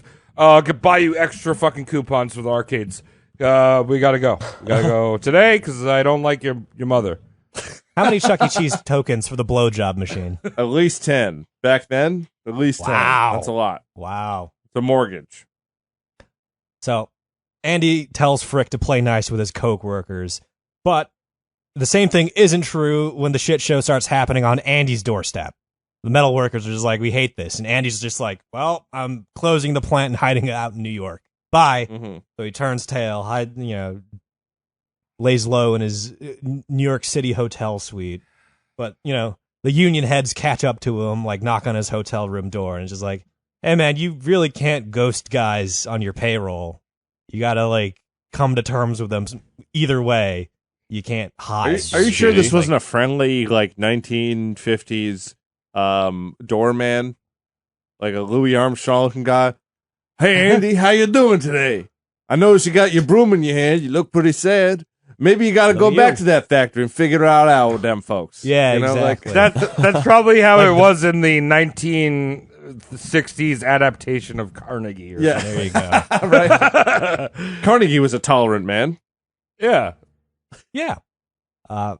Union chases Andy down. He's like, yo, go talk to the guys. You owe them that much at least. And Andy's like, oh, fine. So he has this, huge meeting, this whole, like, what's the word I don't even know the word. It's just like this airing of grievances, mill-wide. It's just like everyone's there. And Andy is just like, tell me what's upsetting you. And one of the workers starts a sentence with, Mr. Carnegie, take my job, for example. And Carnegie interrupts and heroically barks, Mr. Carnegie takes no man's job. Haha, it's a fucking joke. It's a joke, and it really defeats. joke. It's very belittling. It's a bald-faced lie. He takes everyone's fucking job. Yeah, and he's joking that also, he doesn't. like, yeah, I wouldn't fucking do that job, right, Tom? Like, that's what you're saying. Like, it's belittling. Yeah, exactly. I don't take any jobs. Well, that's right in one sense. In the terrible way. Yeah, like, I would never fight for a steel broom that's been passed to hundreds of men already. I'm not doing that. It's gross. Probably STDs on it. Yeah, I'll Amazon my own, please. Comes with surgical steel. Yeah. Hot. So, these dumbfuck laborers attending the meeting are charmed by this witticism. That's They're not suckered witty. in by It's not witty. It's not, but they fell for it. And they're like, our boss is an okay guy. He can make a joke. This is Travis, you're getting mad at people who are just coming to the realization as to what a knock-knock joke was. This was going really far for them at the time. Knock-knock, who's there? Orange who? Orange girl just say, what is it even an orange? I've only heard of them in stories. This is a great way of telling tales. You're so true, Tom. I was just going to say, like, one of the reasons why when you're in studying history, it's not funny is because no one had a sense of humor back then. No. Because it was go to work, get your steel broom. That's hilarious. Don't die. Probably Don't miserable die. back then. Yeah. Unless you're like, yeah, I don't know. Yeah, I don't know what you'd be doing. They'd be happy. Maybe an actor Tom, back then. The only Good thing they input, saw Mike. funny if someone like severely injured themselves in the factory, yeah. and then the darny ratties, and just like we've never heard that one before. Get a look of one-handed Joe here. Everyone stops what they're doing. Little The fire excitement gets a in the little day. cooler Yeah. for a second. Everyone starts laughing, letting off steam. No pun intended. They're Yeah. just going. You need one of those. Donnie Raddies will never work again, and his family will all go hungry. Dear, I've just come home from this. I don't know why I'm speaking like this because I live in Pittsburgh, but I must tell you what happened at work. You remember Henry, my friend? He's not my friend anymore. He doesn't have an arm. And that would be terrible to be seen with. But the way he said it, his arm was gone. 1 minute, next minute, owie, owie, mother Christ. Never heard that combination of words before. One of the finest jokes I've ever heard. This child is probably starving right now. Maybe someday soon, when we have a dream, he will become a comedian. Yes, and well, good thing. One thing he's got going for him. It wasn't Andrew Carnegie who took his job. It was the job that took his arm. Oh, a joke! You see, I've done it again. Wow, funny. Cheers. Orange. Have you heard of oranges? Wow, that's just psychotic. So Andy quells the uprising with this shit dad joke. Literally, everyone's like, "Oh, he's funny. This is great." And to sweeten the deal and bury the hatchet officially, Andy does his usual thing and just pays the Braddock workers with a fucking library. He's like, "Here's a library. Shut up. Shut the fuck up about your labor." None of complaints." them can read. Yeah, Okay, I put here's the a thing about the library here so library. your grandkids can work at Dairy Queen. Sound good? Here's the thing about the library. Gentlemen. It was called the Carnegie Free Library of Braddock. It featured a theater, a swimming pool, bowling alleys, and a gym. Dude, Sounds so like he fun. made a fun zone for them. No, Yes. All right, Six that's smart then. That's smart. No one needs Man. books when you can't Can you read. imagine reading in a fucking library with a bowling alley on the second floor? Reading in the pool. Yeah. Mike, I mean, No, it's not really a library. imagine that. Mom, I'm What? bored. All right, Bored. kids, I got something for you to do. Let's go to the library. I want to go. Everyone bring their library card? It's like a reward card at Chuck E. Cheese's. I'll be over there at the waist height blow machine. Nice. So this is like Andy's way. This is Andy. If Andy was a squid, libraries would be his ink shot. You know what I mean? It's like, oh, you criticizing me too much? Have a library. Well, he's It's a got bowling man, alleys. so he's got a cum shot. So, yeah. There you go. I like bowling alley pizza. It's just so good. I would be all over these libraries. Can we start the episode with that? You know what I'm talking about. That bowling alley pizza it's like a different kind of pizza. It fucking slaps, right, You Mike? feel terrible the next day. And you eat the pizza, and then you go, you put your hand in the fucking ball. Everyone's sharing the same ball. There's always that one guy that takes your fucking ball. He's got to use the same ball as you. My hands are all greasy, and his hands are greasy. And the thing is, so And you kill a toddler. slippery. Oh, my I God. fucking hate that, but the pizza's so fucking good. Hey, man. Do they have little screens in these libraries with the pins, like doing all crazy shit when you get a strike?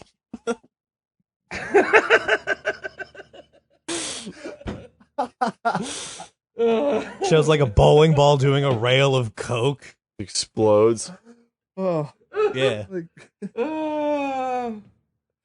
Oh, my God. Holy shit. Cool library, though. Yeah, it's a Good great, job, it's Mike. a great library. absolutely. So- I don't have anything. I can't nothing disagree with to you add. at all. We'll just end it here, man. Yeah. So, how do I do this now? The other Carnegie steel mill was called Homestead, and Homestead seals Braddock at a fucking library that has a swimming pool and bowling alley. And Homestead is like, "Fuck, can we get one of those? That's fucking awesome. I want to get a greasy bowling ball shared between my friends." And Andy stipulates he will gladly erect a similar library if the people of Homestead, quote unquote, become his partners. Oof. Exact words. I hate that. And very loose language, but everyone in Homestead is already employed by Andrew, and they're just like, yeah, we're already your employees. We'll be your partners, man. Unbeknownst to like the homesteaders, Andy's limp language meant, when I say becoming a partner, I mean you're not gonna fuck with the unions. That's what he was meaning when he said become my partner. He was like, stop fucking with the unions and deal with me without, without arbitration, essentially. Come to me as a friend and a decent bowler.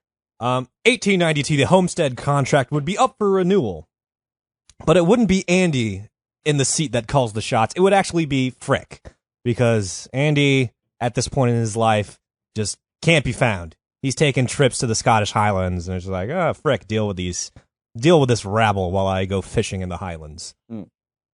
And just so you know, Frick is on a fucking power high right now, because the foreign scabs he just hired started to strike themselves. So he fired those guys and hired even more foreign scabs, Italians, to take over their job. God damn it. And- Guys, we'd love to have you Italians here. Please leave your rugs at home. Yeah. So are you guys coming over here with any of that sweet flour you put together into tubes or long strips? Because I'd like that, but other than that, you guys could just stay away. Excuse my accent, Mr. Frika. I have spaghetti in my pockets for you. That's all I'm talking about. Hired. Thank you. Hired. And on the spot. Would you like to work at our hired. bowling alley? You can be a partner pin. You ever heard of pizza? Have you ever been on the other end of a bowling alley? I set the pins up and stuff like that. Yeah, set it up with your little Italian hands. It's just like bricks, like masonry. Yeah, they all have real small hands. I will say that. Oh, well, I don't know a single Italian person, so I can't confirm or deny that. Yeah, me neither. Wow, weird. I think they're extinct. Anyway, to make sure these Italian scabs wouldn't get too uppity or people would fuck with them, you know what I mean, like possibly disgruntled ex-scabs, Frick hired the lovely, lovely Pinkertons to watch these Italians' backs. And who knows something about Pinkertons? Oh, I know so much about. Are they like Pinkertons. cops? What? Yeah. Yeah. The What game is private that cops, from? Mike. They're called Pinkertons. Is that called Dishonor? Something like that. They're called like Pinkertons. I don't know. Sorry. I know they're in Red Dead Redemption. Oh, that's what I'm thinking of. Yeah. Yeah. They're in BioShock Infinite, Yeah. too. Yeah. So I think Booker DeWitt is a Pinkerton Pinkerton. is a Pinkerton is a private policeman or a detective. Yes, they're marketed like detectives, though. Yes. Detectives with guns, and it's really weird. that have martial law. Yeah. Like they will you hire these guys. It's like Dog the Bounty Hunter, but he can kill you instead of tase you and then piss on you. Oh, shit. Yeah. I'd prefer tasing and pissing before dying. Yeah. Right? The motto of the Pinkertons are "We never sleep." So, ooh, That's ominous. spookums. That's meth And- heads. That's a lot of I know- Kansas. I know right now, and I don't want to get into because it's not a political podcast, but a lot of people are talking about defunding the police. When you defund the police, you might have Pinkertons. And we don't Or want military police. Yeah, or military police. So I think police suck. I'm with you there, but I think Pinkertons are worse. And I think military police are worse than those two. Yeah. You know who I So I hate? don't know. I don't know what the solution is. They all suck. I'm just saying that, like, yeah, Pinkertons, gross. Yeah, those scary Pinkertons. Well, at least we don't live in the Middle East. Yeah, yep. I think that's how you could answer all life's problems. Yeah. Like, oh, damn, my internet cut out for 5 seconds. Well, at least I don't live in the Middle East. There you go. I like that. Good. That's Oh, a nice. The That's Ca- the 2020 version of glass half full. yeah, the Call of Duty servers are down. Well, at least I don't live in Call of Duty. yeah, right. Shit. That's the name of that country. Yeah. So with the Pinkertons hired, this is the perfect storm of corporations and unions beginning to unfold. Business owners think they own the business, and the business includes the jobs that, are included. Wow, I'm drunk. However, laborers are like, no, the jobs are ours. That's why the established verbiage is my occupation is a steelworker. I have that job. So it would be absurd to say the inverse of that. A job has me. You know what I mean? We Yeah. don't say that. That's stupid. So we have the jobs. Stop arguing that point. Now, to keep his face and reputation intact, Andy decides to go on one of these Scottish vacations again, and he leaves the Satan bastard Frick in charge to, renew the contract and all that. And he intentionally vacations to a spot where he knows there's no telegrams. You know what I mean? Like the fucking cabin way up, you know what I mean, on the Highlander set in Scotland. Yeah. He's a fucking coward. Mm. He's there, like, when there's a library to donate or a concession for the unions, he's front row and then Sunday best. But when there's, like, an uprising brewing, he's just going to Scotland. Sorry, it was 7-Eleven day. So, free Slurpee. That's valid. I'll get Valid it. excuse. So something kind of tells me that his most famous place might have been one of these. Am I history predicting? Am I wrong? What are you doing? What? What's going on? Carnegie Hall, is that also a concession?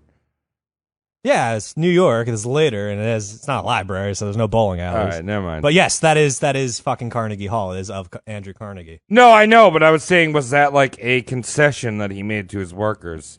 Like, I'll make this great music hall.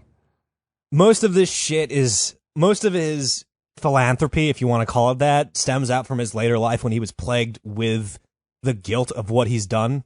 Okay. So, like, Wow. age 70, he actually does all this philanthropy. He even sets up an organization to be philanthropic after he dies, the Carnegie Association. And he even does, like, world peace things, as we'll see just before he He's dies. a good guy. It's hilarious. If you're an asshole for half your life, and then, or 80% of your life, and then you wise up for like the last 4 years of your life, Mike. Hey, Jeez. at least he turned the corner. Library. Well, he's already doing the library bowling alley thing now, so it's just like, but whatever. Okay. Yeah. But yes, I can't. yeah, I yes, can't. I he- can't he- judge a man who puts bowling alleys He's a good guy. I like him. out there for the people. You know. Mike, this is roast mortem. We only do assholes. Oh yeah. He's the inventor of AMF, bowling alleys. And pizza. Anyway. From the safety of the UK, Andy wrote to Frick, "We approve of anything you do. We are with you to the end." So he's kind of giving him free reign to do his Frickly things. And in 1892, Frick the Bastard built a 3-mile-long, 11-foot-high fence around the Homestead plant, shutting out the workers. And on June 25th, Frick announced Homestead management would only negotiate contract renewal one-on-one with the workers. No union reps involved. So it's just like, we're not dealing with the unions. Fuck that. You want work, you come to us as a man, not as a man of a union. Damn. So the unions are like, that's bullshit. They try to get, a hold of Carnegie, and he's just like, no telegrams up here. All I got is Scottish fog. Go away. And Frick proceeds to lock out 1,000 workers from the plant. And the remainder of the workers who, did the one-on-one no union contract see their brothers get locked out, and they go on strike. So the entire plant is down. Dude, I mean, all right. So, I mean, your job's important, right? And like, if I'm you, a podcaster. yeah, if you We work- almost get paid doing it. we almost get paid, right? Like we could go on, like we could go on strike. We get pizza. But like, if you're working with your friends, right? Like these are like, if you think of like, I don't know, the Flintstones, Barney Rubble, sure. and Fred Flintstone work They work together in at a the quarry. gravel pit. And then all of a sudden, this guy's like, you can't be friends no more because this guy doesn't like it. You got to strike. That's how Yeah, I'd strike that. economics works. If I was Fred and Mr. Slate said Barney couldn't work, I'd be like, fuck you. Yeah. Well, Travis, I gotta say, I think you're really onto something. You need your friends. You need the people you can rely on. Look at guys like famous workers like Jared from Subway with all the young people he worked He didn't do with. anything wrong. He made He's a friends, paragon. and he was persecuted for how friendly he was. You ever seen his Right. pants? That's true. Well, like, look at Big. someone He's put that so many owned. young men in there. Yeah, take him out with him. He was actually never fat. He just like hugged a bunch of young children. This kid stuffed in his pants and shirt at all times, sucking on his skin. Here's the.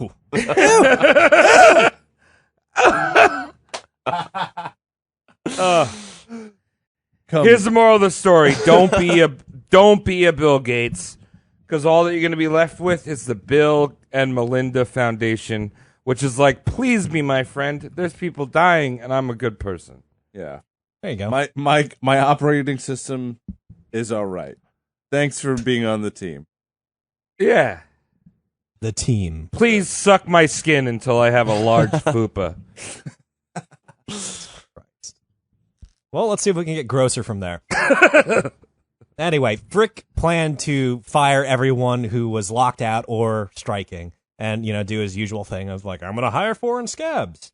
But the thing is, the strikers breached the perimeter of that gate and occupied the steel mill. Oh, they took it over? They took it over because they believed it was partially theirs. Yeah. It was a house they made. You know what I mean? Without them, And they were told they that were- they were partners. Yeah. They were told they were partners, and the thing is, there's this confusion of, I built this house, these furnaces are partially mine because my work made them possible Yeah. to be here. My work partially paid for it. And the thing is, back in the day, it seems way off to you and me right now in 2020. No, it but means back in the more day, back before then. this, Yeah. before this industrial shit, a blacksmith owned his tools, Yeah. owned his furnace. So Cody. these steel workers think they own the furnaces and tools. Yeah. Cody, you're getting me all teary-eyed right now. This is how the world should be. I'm fucking socialist from this goddamn episode. God damn it. Well- So anyway, Frick hates this, and he employs the sheriff and Pinkertons to recover and protect the homestead meals. He's like, I got all this rabble, you know what I mean, squatting in the fucking steelworks. Go flush them out. So July 6th, 1892, war over Homestead escalated. Via tugboats, Pinkertons landed just before dawn, armed with pistols and rifles. Steelworkers gathered at the docks to prevent them landing. History is unsure of who took the first shot, but a 14-hour shootout ensued. Whoa! Yeah, it's a fucking entire day ordeal. Steelworkers crashed a burning freight car into the barges to sink them. They dynamited the docks to hinder any incoming reinforcements. They leaked oil into the river and set it on fire to stop the escape. Wow. So, you know you pissed fuckers off when they burn a river. Goddamn. Well, these fucking pieces of shit Pinkertons just came to your hometown, a place that you built. I mean, this is America, like, right? Like, when you could just build something somewhere. Right, as So opposed these- to the modern day America where you can't build something because there's too many You need regulations. permits, motherfucker. Yeah, because it's like, oh, I built something. It's like, no, you moved into a strip mall. Yeah. And But- by the way, like, all of these steel mill workers have that brotherhood mentality because that's what Yeah. Carnegie and Frick wanted them to buy into. So these pieces of shit come in here and they're just like, you better do what these rich guys say. And yeah, fuck, they're gonna fucking fight for their right to party, as the BC Boys And they're would going to think say. they're in the right. They don't think they're doing anything wrong. Well, They're not the insurgency. They're the protectors of, like, their home. Yeah. They are. They're doing everything fine. So- Fuck those people. Fuck them. It's like, fuck the Pinkertons, not technically fuck the police. Fuck the private police. There you go. Fuck Same the private police anachronism. and fuck, or rather, to be a little more PG, frick. Oh, very Frick, good, frick. sir. So, after much chaos and heated exchange, the Pinkertons surrendered around 4 p.m. 3 Pinkertons were dead. 9 strikers were dead. Union leaders After promised 14 hours, that's it? Yeah, the guns aren't great. They're bad- probably bolt A action. bad shot. Yeah. And But, I am damn sure the same way that the steel workers thought that the tools were theirs, those Pinkertons went in and found the bullets that were theirs and reused them. Yeah. Grab them. So the Union leaders promised Pinkertons a safe exit if they just fucking up and got out right now. You know what I mean? It's like, you leave while you're limping and not dead.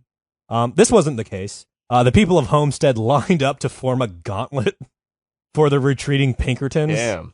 So, like, imagine a Ford assembly line version of an angry mob. Wow.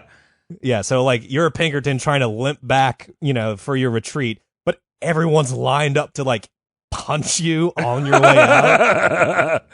Oh my God. This is Like, awesome. they're not stopping you from leaving because they want you out, but they'll, like, the first guy will, like, bash you over the head with a beer bottle, and you'll duck your head, and the second guy would, like, hit you in the fucking kidneys with a crowbar, and then you'd arch your back in pain. And then, like, some little toddler will come up and hit you in the throat with a wiffle ball bat. Yeah, you're like You just O.J. do this Simpson for in Naked miles and Gun. miles. Like, you just keep getting hurt. Until you're out of the town. Yeah. you're that's dead. exactly what happened. So, rinse and repeat until you've made it through the entire mob and completed your retreat. This makes me feel proud to be American, this episode. Cody, this is the most proud It's I've been good. on this show. It's good feelings. The Homestead workers believed in their hearts they were in the right, and they thought at the end of this lynch mob, well, they're not being lynched. They thought at the end of this angry mob, there would be handcuffs waiting for the Pinkertons. But instead of that, the Pinkertons tattled on the National Guard, or not the National Guard, the Pennsylvania militia, rather. And the Pennsylvania militia, you know, a state-backed organization, not private police, show up to Homestead and are like, you guys got a snot. All right, and now I'm not You gotta proud not. to be American. And suddenly the Homestead strikers are just like, oh man, we might have fucked up if the militia's here. And, you know, it's a fucking small army, the Pennsylvania militia. So they back down because they realize they might not be in the right. You know, they are in the right, but they might. They realize You they got to don't have pick the your authority. battles, especially if they're Yeah. legitimate battles. Yeah. with a militia involved, no Yeah. less. What are you So- doing over there, Mike? What, you just giving Sorry. that doggy that poochie rub? Hard not to. There's Rubbing. a dog right next to you. It's the first time they've met each other in a while. Yeah. So, faithful to standard operating protocol, Frick sacks everyone and hires in foreign scabs. It's a shit show. Andy and Frick have successfully broken the steel union. It's an age of darkness for steel workers.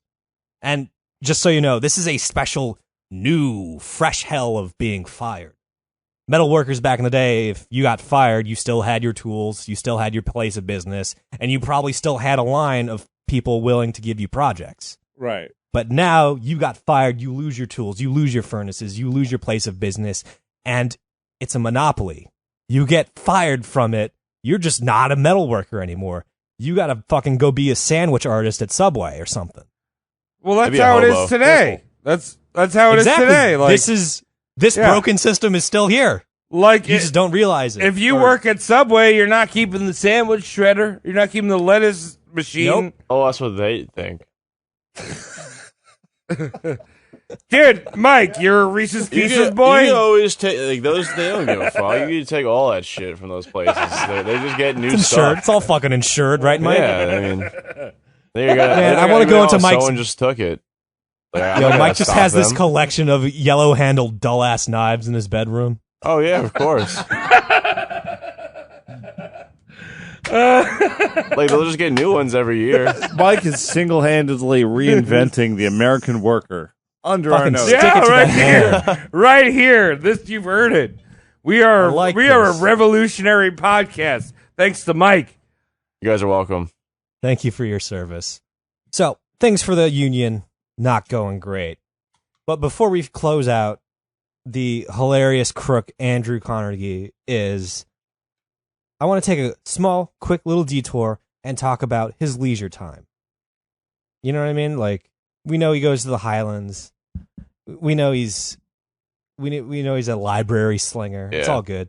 But specifically, I want to talk about how our boy Andrew and our boy Frick were members of a very distinct club, a fisherman's club called the South Fork Fishing Club. Ooh. And this is a Oh. place. This is a place where rich fucks would just go get hammered and try and kill fish, in their spare time. Mar-a-Lago. Very good, Travis. This is think of this as Mar-a-Lago of Pennsylvania. Okay. So, So a lot more mosquitoes. A lot more mosquitoes. Yeah. South Fork was a swanky fishing joint, and Frick was a founder, and Andy was a member. There's 60-ish of the richest fucks in Appalachia, all being members of this club.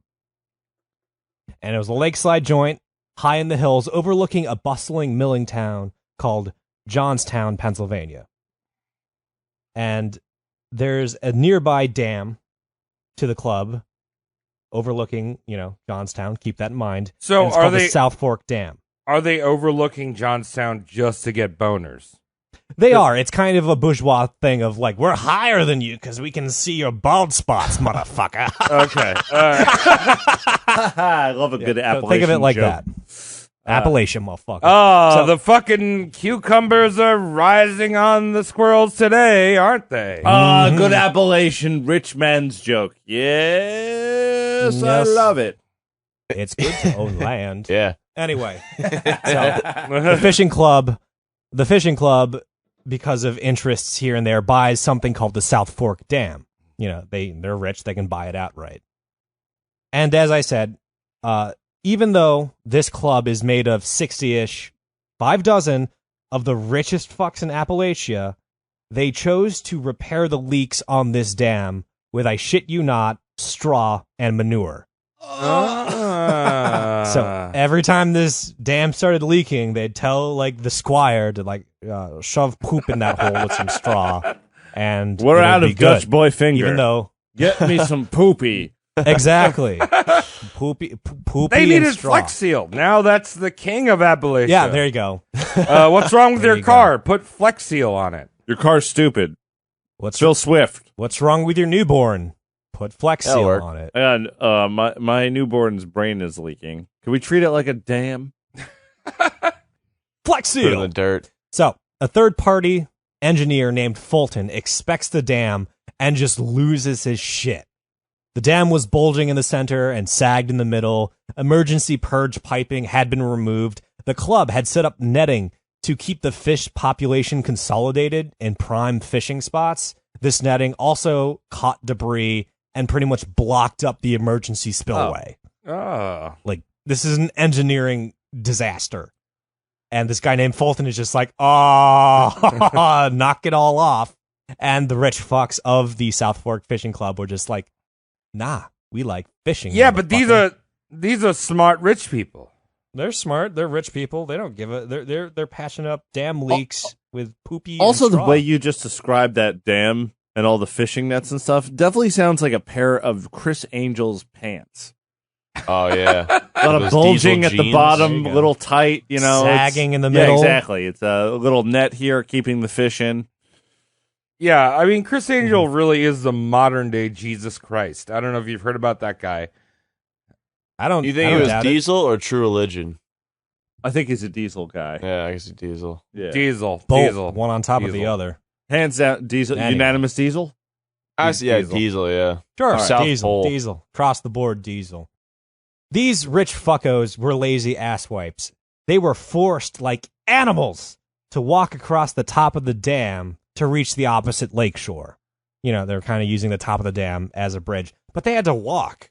Ain't nobody got fucking Walking time for that. sucks. Slow. So these rich fuckos, Frick and Andy included, these two guys are part of this club, demanded the dam be made wide enough for a horse-drawn carriage to be supported. I would throughout. like You know what I mean? like to take a horse and buggy ride across the dam, as we call it. I The plan on dam. I plan on having my feet removed sometime next September, so I'm going to need a way for a horse and his friends to bring me across the way. Yes, because walking is for the poor. Yes, Am I I right? need that so much that I'm going to have my feet stuffed and put on a wall. Or chemically peeled like Travis. Yes, I would love to keep all the skins and make a leather out of my feet, fungus boy. Did you make a mask out of your Have a shit? coin purse. Dude, I kept like a pile Like of a it coin purse. for a little bit. Make it Ew. into a stick or something. For some reason, the word pile just made me want to gag. Dude, chew on it. Tom, I say all you guys should do a foot peel, dude. You have baby boy feet like me. I don't want baby boy feet. All right, we'll do Now I Patreon can give the content. best hand jobs with my feet. That's called a foot job. Yeah, you're Oh, a baby boy. foot I'm hand a man. jobs. I need Perfect. certain like animalistic attributes. I need hairy chest. I need a fucking feet I that have padding like a wolf. I So got I can- calluses on my fucking toes. Yeah. I feel that Yeah, perfectly Tom or describes. Mike, you better just use the baby foot cleanser and sheath. Just get rid of it. Jesus Christ. Let's check it out. Maybe I feel one like day. that perfectly describes Roast Mortem Cast. We're the foot hand jobs of the internet. Yeah. Yeah. Yeah. Whatever You know you what I think that is, we've got it. We're yours, baby. Patreon.com/roastmortemcast. Anyway, instead of being responsible assholes and reinforcing and widening the dam, you know, just enough so a carriage can cross, these cheapskates just leveled the top of the dam off and tamped it down. You know what I mean? So instead of this, it was that now, like way lower.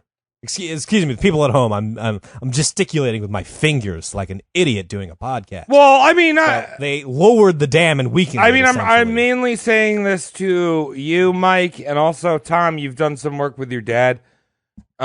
Rich people are the cheapest fucks in the world, How do you think they get rich? Yeah. Oh yeah, right? Like, I By being mean, cheap fucks. I've never really been in that type of like service the rich, like give them blowies. I have. But Yeah. Or I've hand been foot treated jobs. for herpes diseases many times. they're so cheap, though, right? Like that's And they're very picky too. They cut corners. Yeah. Yep. They're never like happy. I don't know. Whenever I go out to a restaurant, I tip a great deal of money. I feel like a rich person's like, I could give you fucking 50 pence. I heard That's Tim, not even a currency we use here anymore. But I'll give you 50 I made it a foreign currency to make it harder for you to exchange. Additionally inconvenient. I heard that Don Cheadle is very cheap. See, it knows no race. It's just rich people. Rich people. Yeah. There you go. So these cheapskates lowered the dam, weakened it further, just so a horse-drawn carriage could fit over the top. And now comes the very torrential, stormy morning of May 31st, 1889. Much like an 80-year-old that just discovered Viagra, the lake was swelling and rising at 1 inch per 10 minutes. Nice one. You're welcome. Now, the mutilated and neglected South Fork Dam catastrophically burst around 3:10 p.m. Holy shit.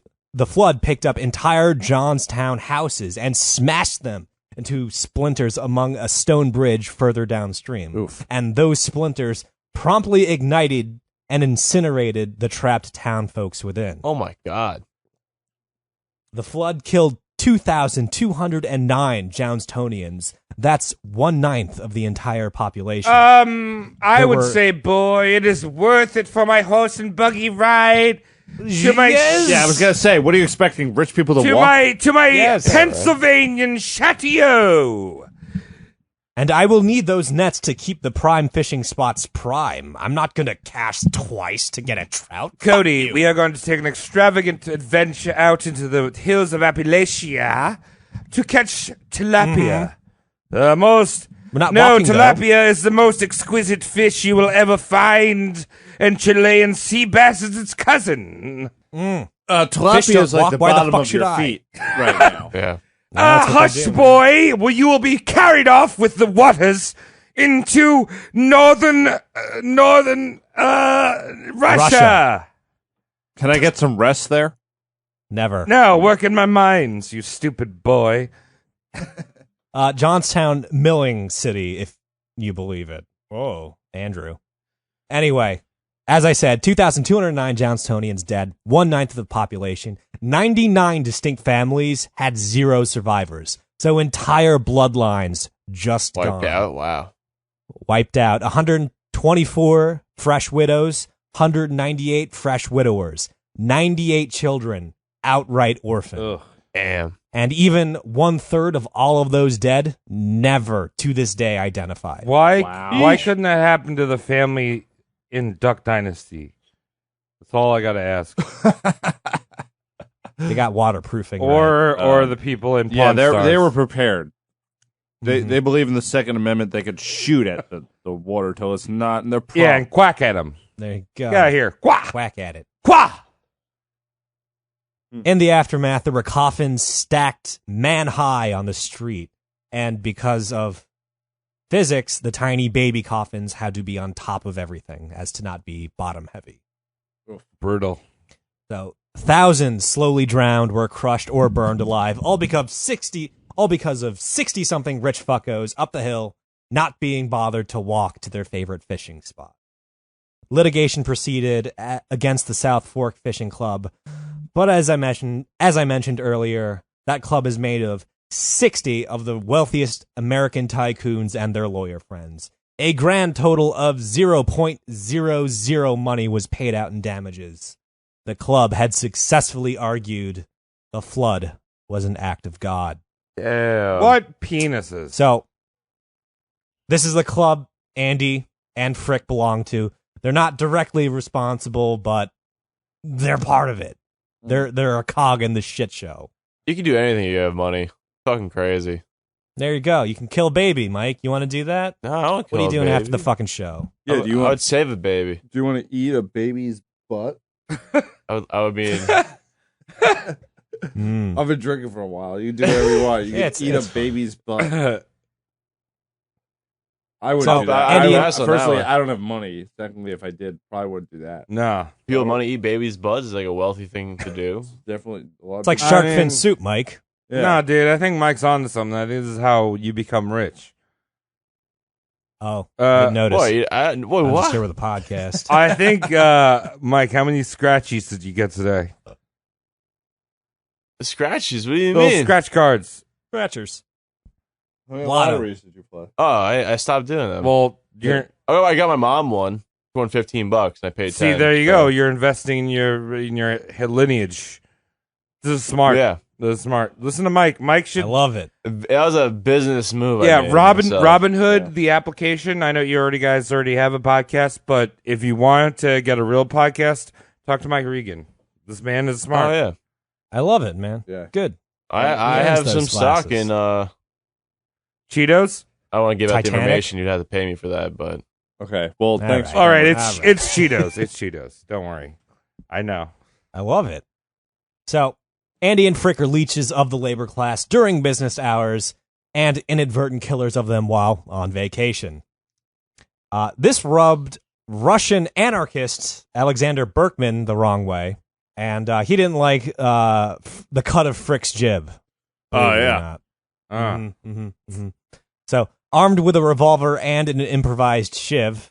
I don't know why I wrote that because most shivs are improvised. If it wasn't improvised, it'd just be a fucking knife. Yeah, it's a little redundant there, but Yeah. I just realized it now. it's okay. Alexander Berkman burst into Frick's Pittsburgh office June 23rd, 1892. Alexander shot Frick in the neck twice before his Sheesh. revolver was wrestled away by one of Frick's associates. Alexander then produced his shiv and proceeded to stab Frick 4 more times. for So a if good he did measure. heroes on this show, this Russian man, hero. Mhm. What do you think Alexander- his unibrow was like? No, it was harsh. Thick. It was harsh. Yeah. definitely thick. You ever see one of those unibrows that's so thick that the actual part that we would It looks consider- like it's part of the hairline. well, no, Well, like it's the hard to look part at those that we ones. would consider our normal brow is actually thinner than the part Yeah, I know what you're connecting it. talking Yeah. about. Oh, it's like a bell curve. Yeah, Yeah, yeah. those ones are like, oh, damn. Like, you don't want to say it like hits you hard. And you're Yeah, like, yeah, fuck. that's like, dude, I'm not getting on that bus. That guy's on the bus. When that unibrow asks to date your sister, you hook him up with Yeah, that. you Yeah. better. You better. He's wearing You need to. Adidas sweatpants, and you better. Yeah. he's eating babies' Mhm. butts. Yeah, and when he bowls with a greasy hand, you just let that slide, motherfucker. Yeah. Oh, yeah. You don't want to mess with him. So, a carpenter who overheard the commotion storms the office. Said carpenter knocks Alex off of Frick and proceeds to pin him. The carpenter raises his hammer to deal the death blow to Alexander. When Frick croaks out, "Stop! Leave him to the law." Oh, what a good boy. Damn it. Yeah. So Alex is immediately arrested. Doctors manage to plug up Frick's stab wounds, and before the doctors dig out the 2 bullets in Frick's throat, Frick vehemently protests to the anesthetic, stating he should not be intoxicated during business hours. Oh, okay. Firstly, how is he alive and what kind of gun did Exactly. he use? Satan. Was Two this, bullets in fucking the throat? Satan. was this a Fuck. paintball He's gun? Satan.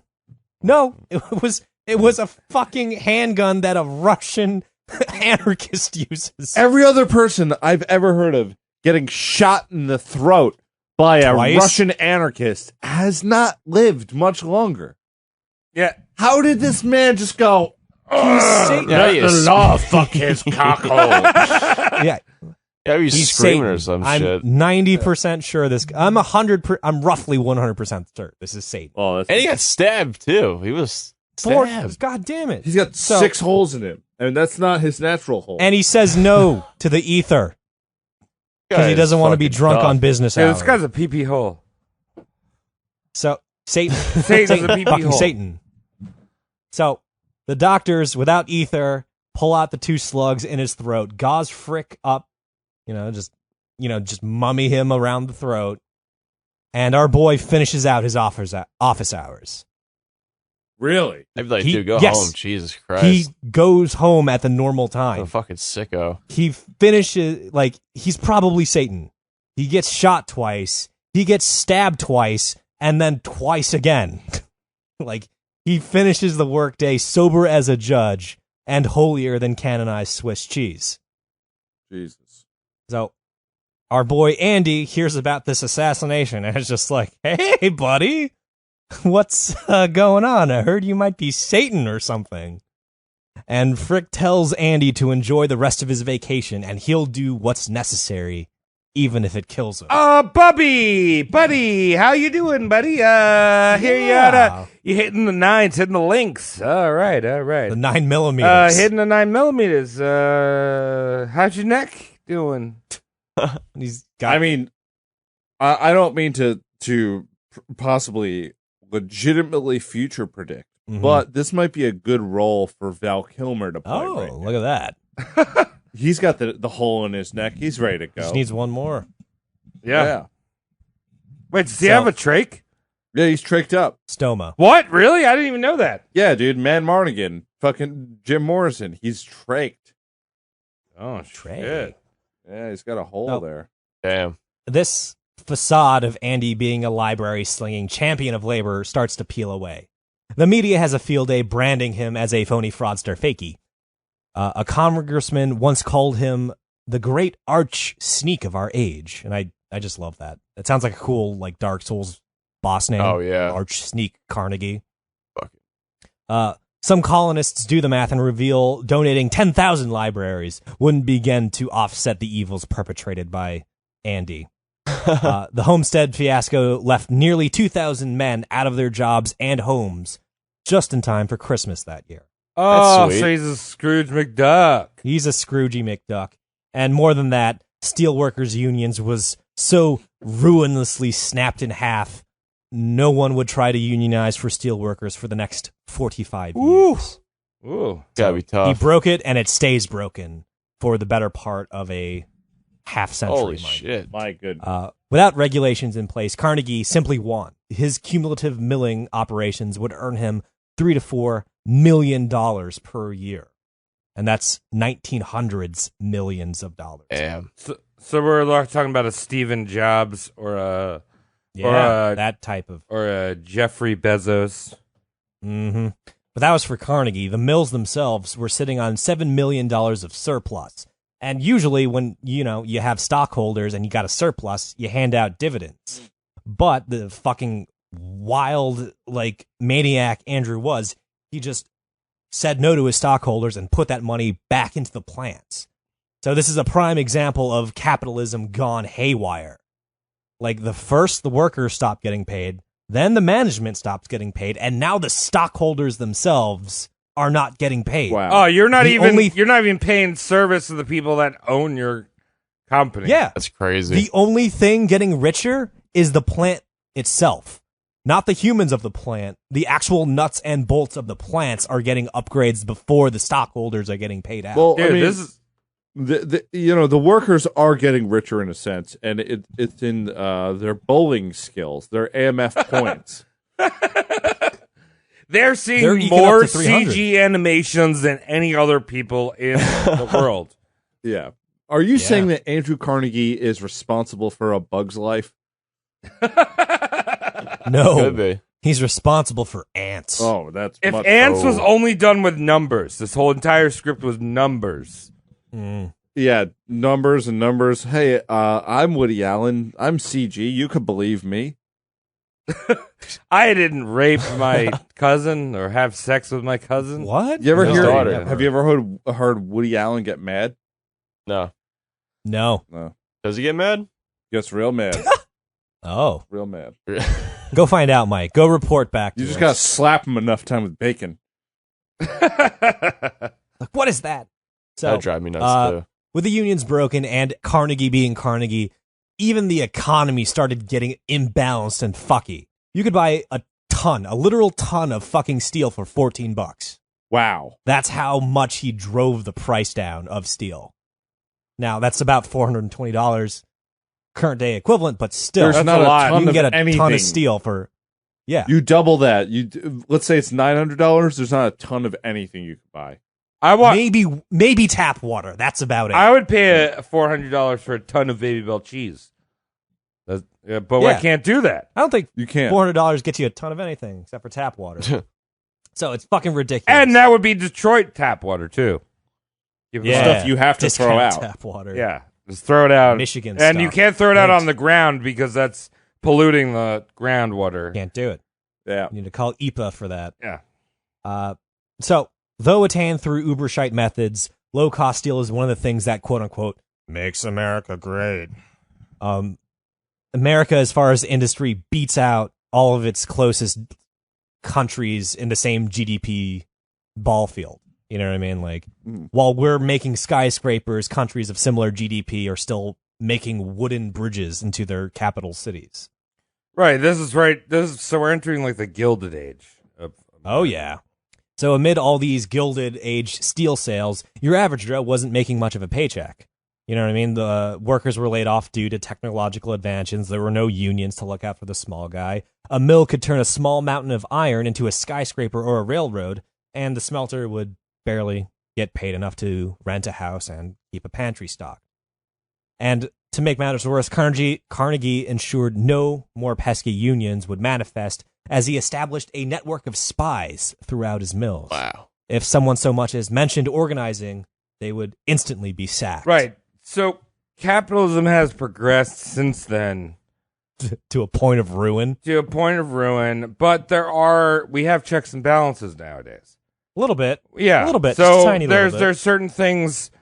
I mean, I think thanks to technological advances, and like mainly internet and interconnectivity of everyone, there's things called there's a site called Fans Only. I've heard of it. Only Fans. I'm sorry. All right, Only Fans. I thought you weren't going to have a joke there, and then I would have to refer to earlier in the episode when you said you believed in Santa Claus, because it's kind of the same thing. No, but I'm saying there's a way to make income outside of the capitalist system, where all you need are your natural body elements. You're natural. You get paid in Dogecoin. Yeah. All you You need make to a do is killing. show your fucking Muay Thai lady parts and let it go. Show Yeah. your meat wallet. Yeah. Let it I like that. tie your balls up in a sack and call yourself a she, and you got $1 billion. Yep.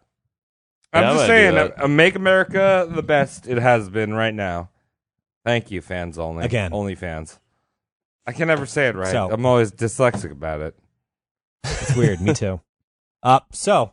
Paranoia from corporate spies and unregulated workdays plunged Homestead into a dystopian hellscape. The wills of the steelworkers were so broken, most of them no longer spoke. Wow. It was once said, if you wish to have a conversation in Homestead, you should start talking to yourself. Sounds like a miserable place. It was Holy shit. It was a fiery and polluted city, Mike, whose inhabitants were so fearful, exhausted, and mute, they were just one stage above a literal zombie. And I like to call these people pre-deads as opposed to undeads. Ease. And So they came Andy in sees- their pants and then they died. no, they're pre-dead. They preed. They were They're lubed preed. up, ready to go for death. I see. Good job. Ready to go for death. Andy sees the droves of these pre-dead steelworkers and is just like, hey, I know what you guys could use. Shiny new bowling library, right? You want a bowling library? Yeah. I love Fuck my yeah, bowling dude. alley. We want me get you- food. Please give us bread or something we pizza. can eat. All right. Best I can do is bowling alley. I have these bowling alley, library, swimming pools. You can rent. There's 3 books there. None of you can read. What about if I opened up an Olive Garden?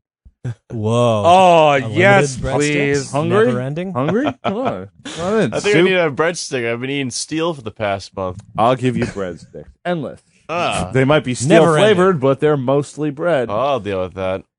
Gee, Barbara, isn't this Olive Garden so great? I've read Twilight 3 times already at the library and bowled. I'm doing real good. I just got a 110. Yay. With the gutters off, mind you. Which team are you? Team Vampire or Team Werewolf? It makes sense. They say you got to bring your own shoes or you rent them there. But you know what I do? I put my socks over my Converse. It's the same thing. Wow, that's head injury waiting to Barbara, happen. here at the Olive Garden, we're cultured. We're in Italy, where they had the Roman Empire. Just like He's your not fine wrong. Italian ancestors with your stones and shit and Notre Dame, same shit. You Burn gotta down make now. steel for me. Eat gardens. Go to the pool. Make sure This sounds, I don't know. I don't know. wonder how Life in clean this that pool town was. Life in this town sounds great. You go in a pool, Yeah. you go to Olive Garden, you bowl, I think big and maybe was the read pool? Twilight. I hate it. Pool, Sounds good. it was good Is it for. Olympic size, or is there like you get like 5 people? No, in there there? was It looked Olympic. it was small Yeah. because they wanted the laughs to be small. Like get back to work. Oh, so they feel like they have big dick energy, even though it's just a kiddie pool. I swam 30 laps today in this 8-foot pool. Now I have to go Wow. back to work. Bye. Hey, Anyway, when Andy donated this library, he was promptly booed off of the stage, which is hilarious because the homesteaders waited for him to build the library and then boo him off the stage. Nice. Yeah. It's clever. Fuck him.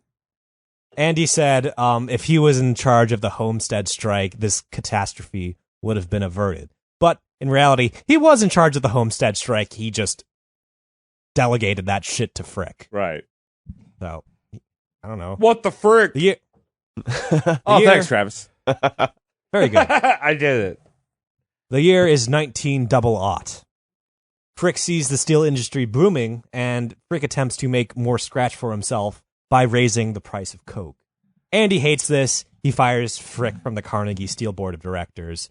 And then he twists and fabricates the company bylaws and is more or less like, we can't have a prominent shareholder not be on the board. Your shares are mine now. I'm buying you out. And Frick is just like, that sucks. Are you going to pay me market value for my price, Well- my shares? And Andy's like, no. No, Frick is basically like this. Like, Yeah. He's farting through his that's stoma. that's the sound of the 2 holes in his throat. Imagine if he was just one of those guys with like no top of his head. You know, like one of those simple men. Yeah. He's got well, he definitely has a buzz cut. Like he definitely has one of those flat tops, right? Mm-hmm. He's got the flat top and he's going Carnegie. And his wife is like, I think Carnegie. He says, I need more money. I need him more to stay money. home more often. You hear him how that man Money. vibrates? like an octopus. So your boy Frick, probably Satan, is bullied out of his board spot and his Carnegie stock shares for the cheap. It's calculated he lost millions of dollars due to Andy's lowballing of his buyout. Enraged, Frick throws a punch at Andy. Fortunately for Andy, the swipe did not connect. But Andy, being a rich fuckwad, was presumably confused at the maneuver because no one had dared violence on him in the last 50 years. Oh my God. So he was just like, what the fuck was that? Was that one of the punches poor people throw at each other? How dare you, sir? As it Are happened, anime freeze moment. All of a Yeah. sudden reminded of his mother. Mother used to do that to me. There you go. Wait, Black and white. Wait, did I miss something? Did he get married at all or no? Yeah, Louise, when his mother Louise, died, he got right. super horny. No one ever. She just hasn't come up again. Yeah. She's just No, there she as a will- cum bucket. Imagine they have kids. One. Okay, Yeah. so he came in her once. Yeah, he's not a virgin. He's no virgin Andy congrats. anymore. Congrats, Andy. He lost it around age 50. Great.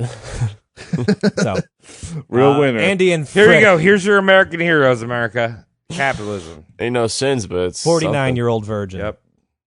So Andy and Frick would spar in the court of law. Frick sues Andy for the losses incurred when Andy lowballed him. And when you take it to law, like all the fucking, deep, dark secret ledgers of Carnegie Steel comes into the public scope. And suddenly it's case confirmed. Andy's a goddamn cheapskate, greedy fuck. Millions and millions of dollars, bullying people around, pocketing it, reinvesting it into the steelworks. Frick is awarded $31 million as a result. Wow. Damn. And the media just has a field day dragging Andy through the mud. So is this when he's like, sorry guys, but you guys like music? You like hearing Weezer? You like Smash Mouth? You like Smash Mouth? I like Smash Mouth. It's All one right. of my favorites. Yeah. Do you like this? Mm-hmm. I'm gonna make something for you guys in New York City. It's called the Smash Mouth Arena. By Oh, Would you Carnegie stop moving Hall. your goddamn mic around? it's nice. It adds Is to there a the- library there? Always. Yeah, well, I'm working out. It somehow made less noise when he wailed it around his room. Did you notice that? Yeah, I Don't know. worry. He was doing this. He's shaking it. He's doing a fleshlight move. Dude, I'm just trying empty to. cock coming out of his mouth. Ah! God damn. Sorry, everyone at home. I have to do something. Zwick, you're doing it. Tom, Dude. thank you for upgrading us all to these great microphones. I love the how frick. long it is. Yes, it's very valid. I can Please really stop work. doing that. You're freaking me out, Travis. All right. God. Bricking him out. So the media drags his name through the mud. Customers aren't really happy making a rich fuck richer, so Carnegie Steel shares fall off. Some fat cat named J.P. Morgan starts taking bites out of the steel monopoly. Oh, we're gonna touch You know that what I mean? boy. You're gonna touch his tip. Touch that boy. sometime. We're gonna touch that boy a little bit right now and a little bit in the future. Yeah. So J.P. Morgan starts taking away a little business from Andy here and there. The pressure mounts. Andy's getting old. His reputation is sullied, and he's thinking about selling. J.P. Morgan has this underling named Charles Schwab. No relation to the current day business or CEO. Really? No, Wow. it's weird. That's weird. I looked into it. Schwab invites Andy for a good old 18 holes. And Carnegie, the fucking Scotsman he is, can't refuse a game of golf. So when you said 18 holes, that was 18 holes of poor women. No, not an orgy. The golf. This is No, golf. this we're is talking 18 holes of poor women. about. All right. All right, Back to that's only 6 fans. women. Real history. Wow. Okay. Tom with the math. I'm sorry. I I'm thought we were all tired. too I'm drunk. not funny anymore. I'm just thinking about numbers. So Schwab invites Andy for a little friendly romp of golf. Louise, the wife, remember her? Yeah. She wants Andy to stop being a fucking obsessive compulsive asshole with business. Mhm. So Louise is like, you should lose to Andy before you make an offer. So he's in a better mood and high spirits. So Schwab throws the game of golf, loses to Andy, and then pops the question on behalf of J.P. Morgan, just like, how much for Carnegie Steelworks? And Andy, high on winning a golf game, is just like, I'll get back to you tomorrow. Andy shows up the next day with a slip of paper with a big old number on it. The big number is $480 million for the whole kit and caboodle. Sheesh. And Schwab takes this slip of paper back to JP, and without hesitation, JP Morgan outright accepts. Holy fuck. All right. So the two, JP and Andy, meet in person to shake hands on the deal, because this is what rich white guys do when they spend a lot of money. I have to touch Wait, your how much is that palm. back then? Yeah. $480 million. Well, $14 is $420. Holy fuck. Like, so Yeah. So you're looking at A whole billion? yeah, you're probably looking at about like $15 billion in Holy fuck. today's money. yep, No, probably And more than that. as Probably these- about 25 billion, I think. Wow. it's a monopoly, Mike. This is for like all of the marbles, literally. There's upon no shaking- marbles in Monopoly, by the way. For any of you who berries. have played Monopoly, there's no marbles involved. That's sorry. I don't. Okay, Thanks, Travis. I'm not gonna fight him. I'm tired. Yeah. Anyway, as two rich white people do, the two shake hands, and Carnegie thinks to himself, "I should have asked you for $100 million more dollars." And JP, without missing a beat, is you would have gotten it. Ha ha ha. Hold on, Damn. I'm gonna enter it. 480 million. I have the calculator right here. Oh, hold on. I need to actually put in my own commas because I'm drinking. I don't even know how I That's do what those that are money. for. I always forget you had to put commas in money sometimes and numbers. Oh my god. Are you kidding me? How much? Do it. It's $12 trillion. That doesn't. No. Really? 1914? Yeah. 19 It's $12 trillion. $480 million. Yeah, that turns into $12 trillion. Do you put too many zeros in there, Tom? No. I No, can't, excuse I can't me. see with my glasses. Hold on. Wait, no, I'm retarded. Excuse me. It's 12 billion. Okay. 12 billion. Okay. No, That's not trillion. No. Hold on. What is this money? A million's I don't four. know numbers this big. Yeah, hold A on. million is not four. It Can we is. phone a friend? Hello, Elon Musk. Can you tell me about how money? 750. Where it says 752, that would be the million. No, this is not the million. Oh, it's metric. What? Yeah, What? metric dollars. Okay. Postage shops. Yeah, it's $12 billion. All right, so That's all up of there. you. It's more I money had to than shut we'll the all fuck up have now for combined. No, so all of you English listeners, this is why you guys say maths plural, and Americans say math because we're a little slow. Safe. We only know one math. Behind. Shut One up! math, I'm not taking plural. a huge fart right now.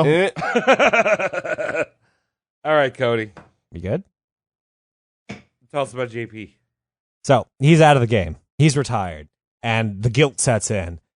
Andy finally gets around to those benevolent purposes he promised himself 3 decades ago. He goes philanthropy nuts. Library for you, music hall for you, yada yada. You know what I'm talking about. Yeah, do all the good deeds. Well, he's got $12 trillion. Yeah, fucking spend on something. Yeah, why 12 not? trillion billion dollars. He's basically playing out the movie Big right now. Mm-hmm. You mean blank check? Yeah, blank check. Yeah. Brian Yeah, that too. Bonsall. Andy even takes steps to cement world peace. He ingratiates himself to the Kaiser and funds a bunch of diplomatic talks between European and American diplomats. He starts patting himself on the back for his, peacekeeping global efforts in his memoirs. And literally the day he sends off his memoirs to be published, World War I erupts in Europe. Nice. Uh-huh. So he's like, I've done great strides towards world peace. War immediately. Nice. Well, I think I mentioned them earlier on in the show, but, Bill Gates, the Bill and Melinda Fund, right? Like, now you hear about them in the news, and they're like, this is how viruses work. But, like, Bill Gates is a What? penis. Like, he's a penis boy. Like, he sucks. He's Yeah. a dirty capitalist. But now he has some fund that, like, helps African tribes or something, and says he knows about viruses. and So, Xboxes. fuck him. And he releases mosquitoes during TED Talks, apparently. Really? Really? Yeah, just to freak people out. And he's like, wouldn't these suck if they had malaria? And he just like lets mosquitoes go. And, depending how much you freak out, you should donate to the anti-malaria. Well, he's a fund. weenie boy. It's better than fucking Steve Jobs throwing carrots at people, just pelting them. Everyone in the front row, carrot in the face. Bag Buy of a Mac. carrot for you. You got a newborn child? Carrot. Carrot. Carrot. Why not an carrot. apple, though? He wasn't thinking. No, Carrots, Mike. he's a carrot guy. So, Wouldn't it make sense you're doing Um, a demo for Apple computers? You throw apples out to the crowd. No, he's like, this is what you're getting. Oh, Like, carrot. you get carrots. Carrot. Carrots. Apple. it's good for your eyes, maybe. Apples this way. And everyone's just like, I'd much rather have apples. Apple costs more. Carrots hurt. All right, now for our comic relief of this Apple conference, Carrot Top. Carrot top. Excellent. Everyone leave. Oh my god.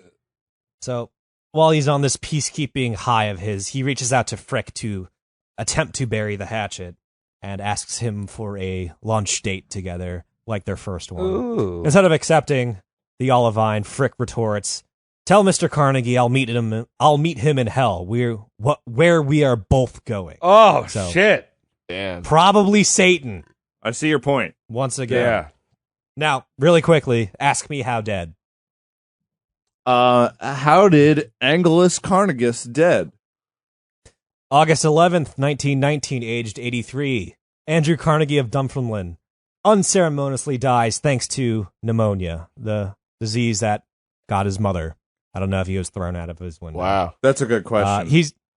He's buried in Sleepy Hollow, New York. Oh, really? Oh, shit. Yeah, go say hi. So they chopped his head off first, and they put him on a horse? You got pumpkin head? yeah. He's got Yeah. pumpkin head. Get away from me, Icotard. Guitar. Todd Payne, you stupid idiot.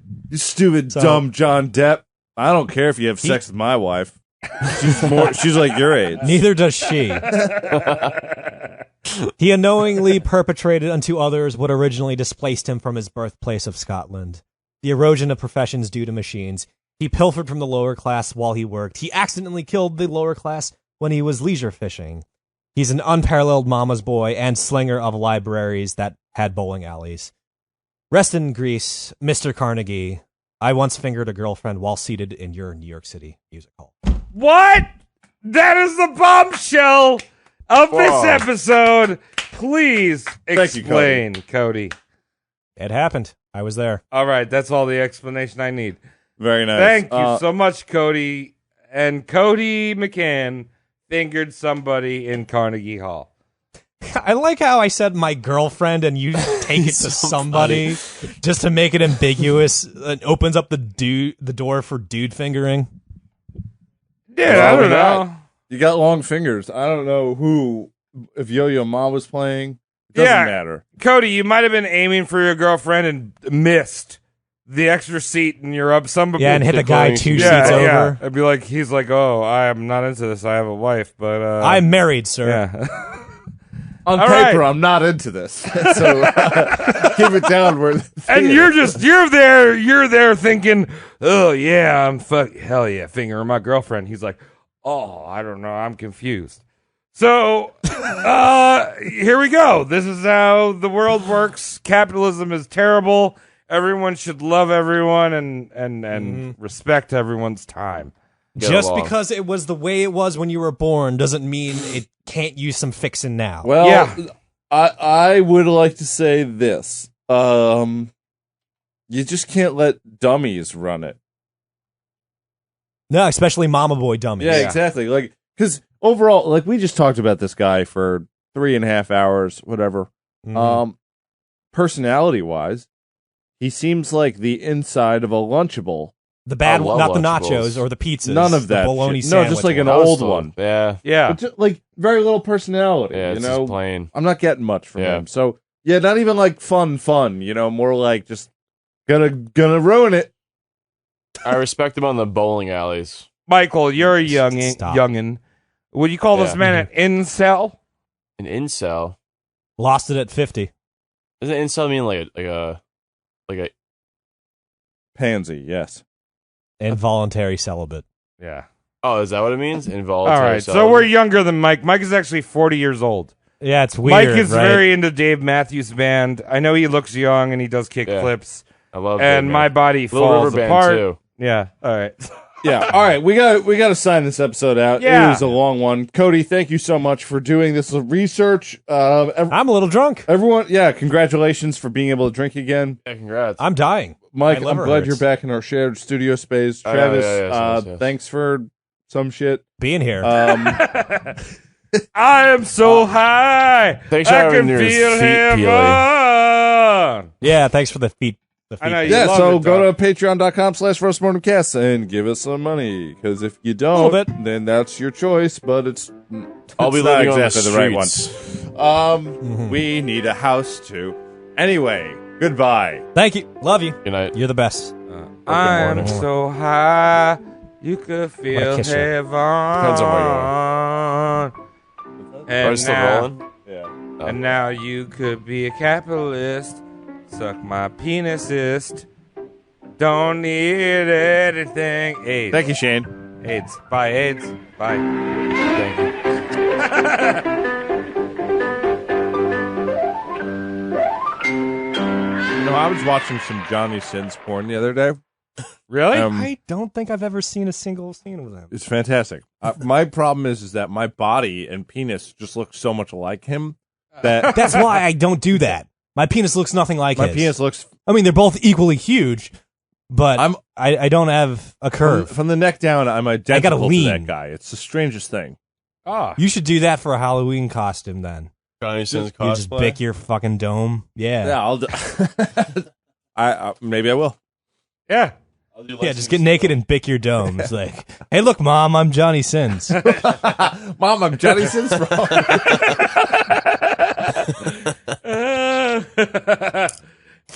Great Halloween. Good for trick or treating too. When you knock on some random person. I'm totally doing that With your next Halloween. penis. I'm gonna be a big sausage pizza guy or something. Oh, no. Trick or treat. I'm 33 years old. Oh, you're not a woman. All right, have a good night. This is exhausting Halloween costume. Yeah. The last 4 houses have been bad.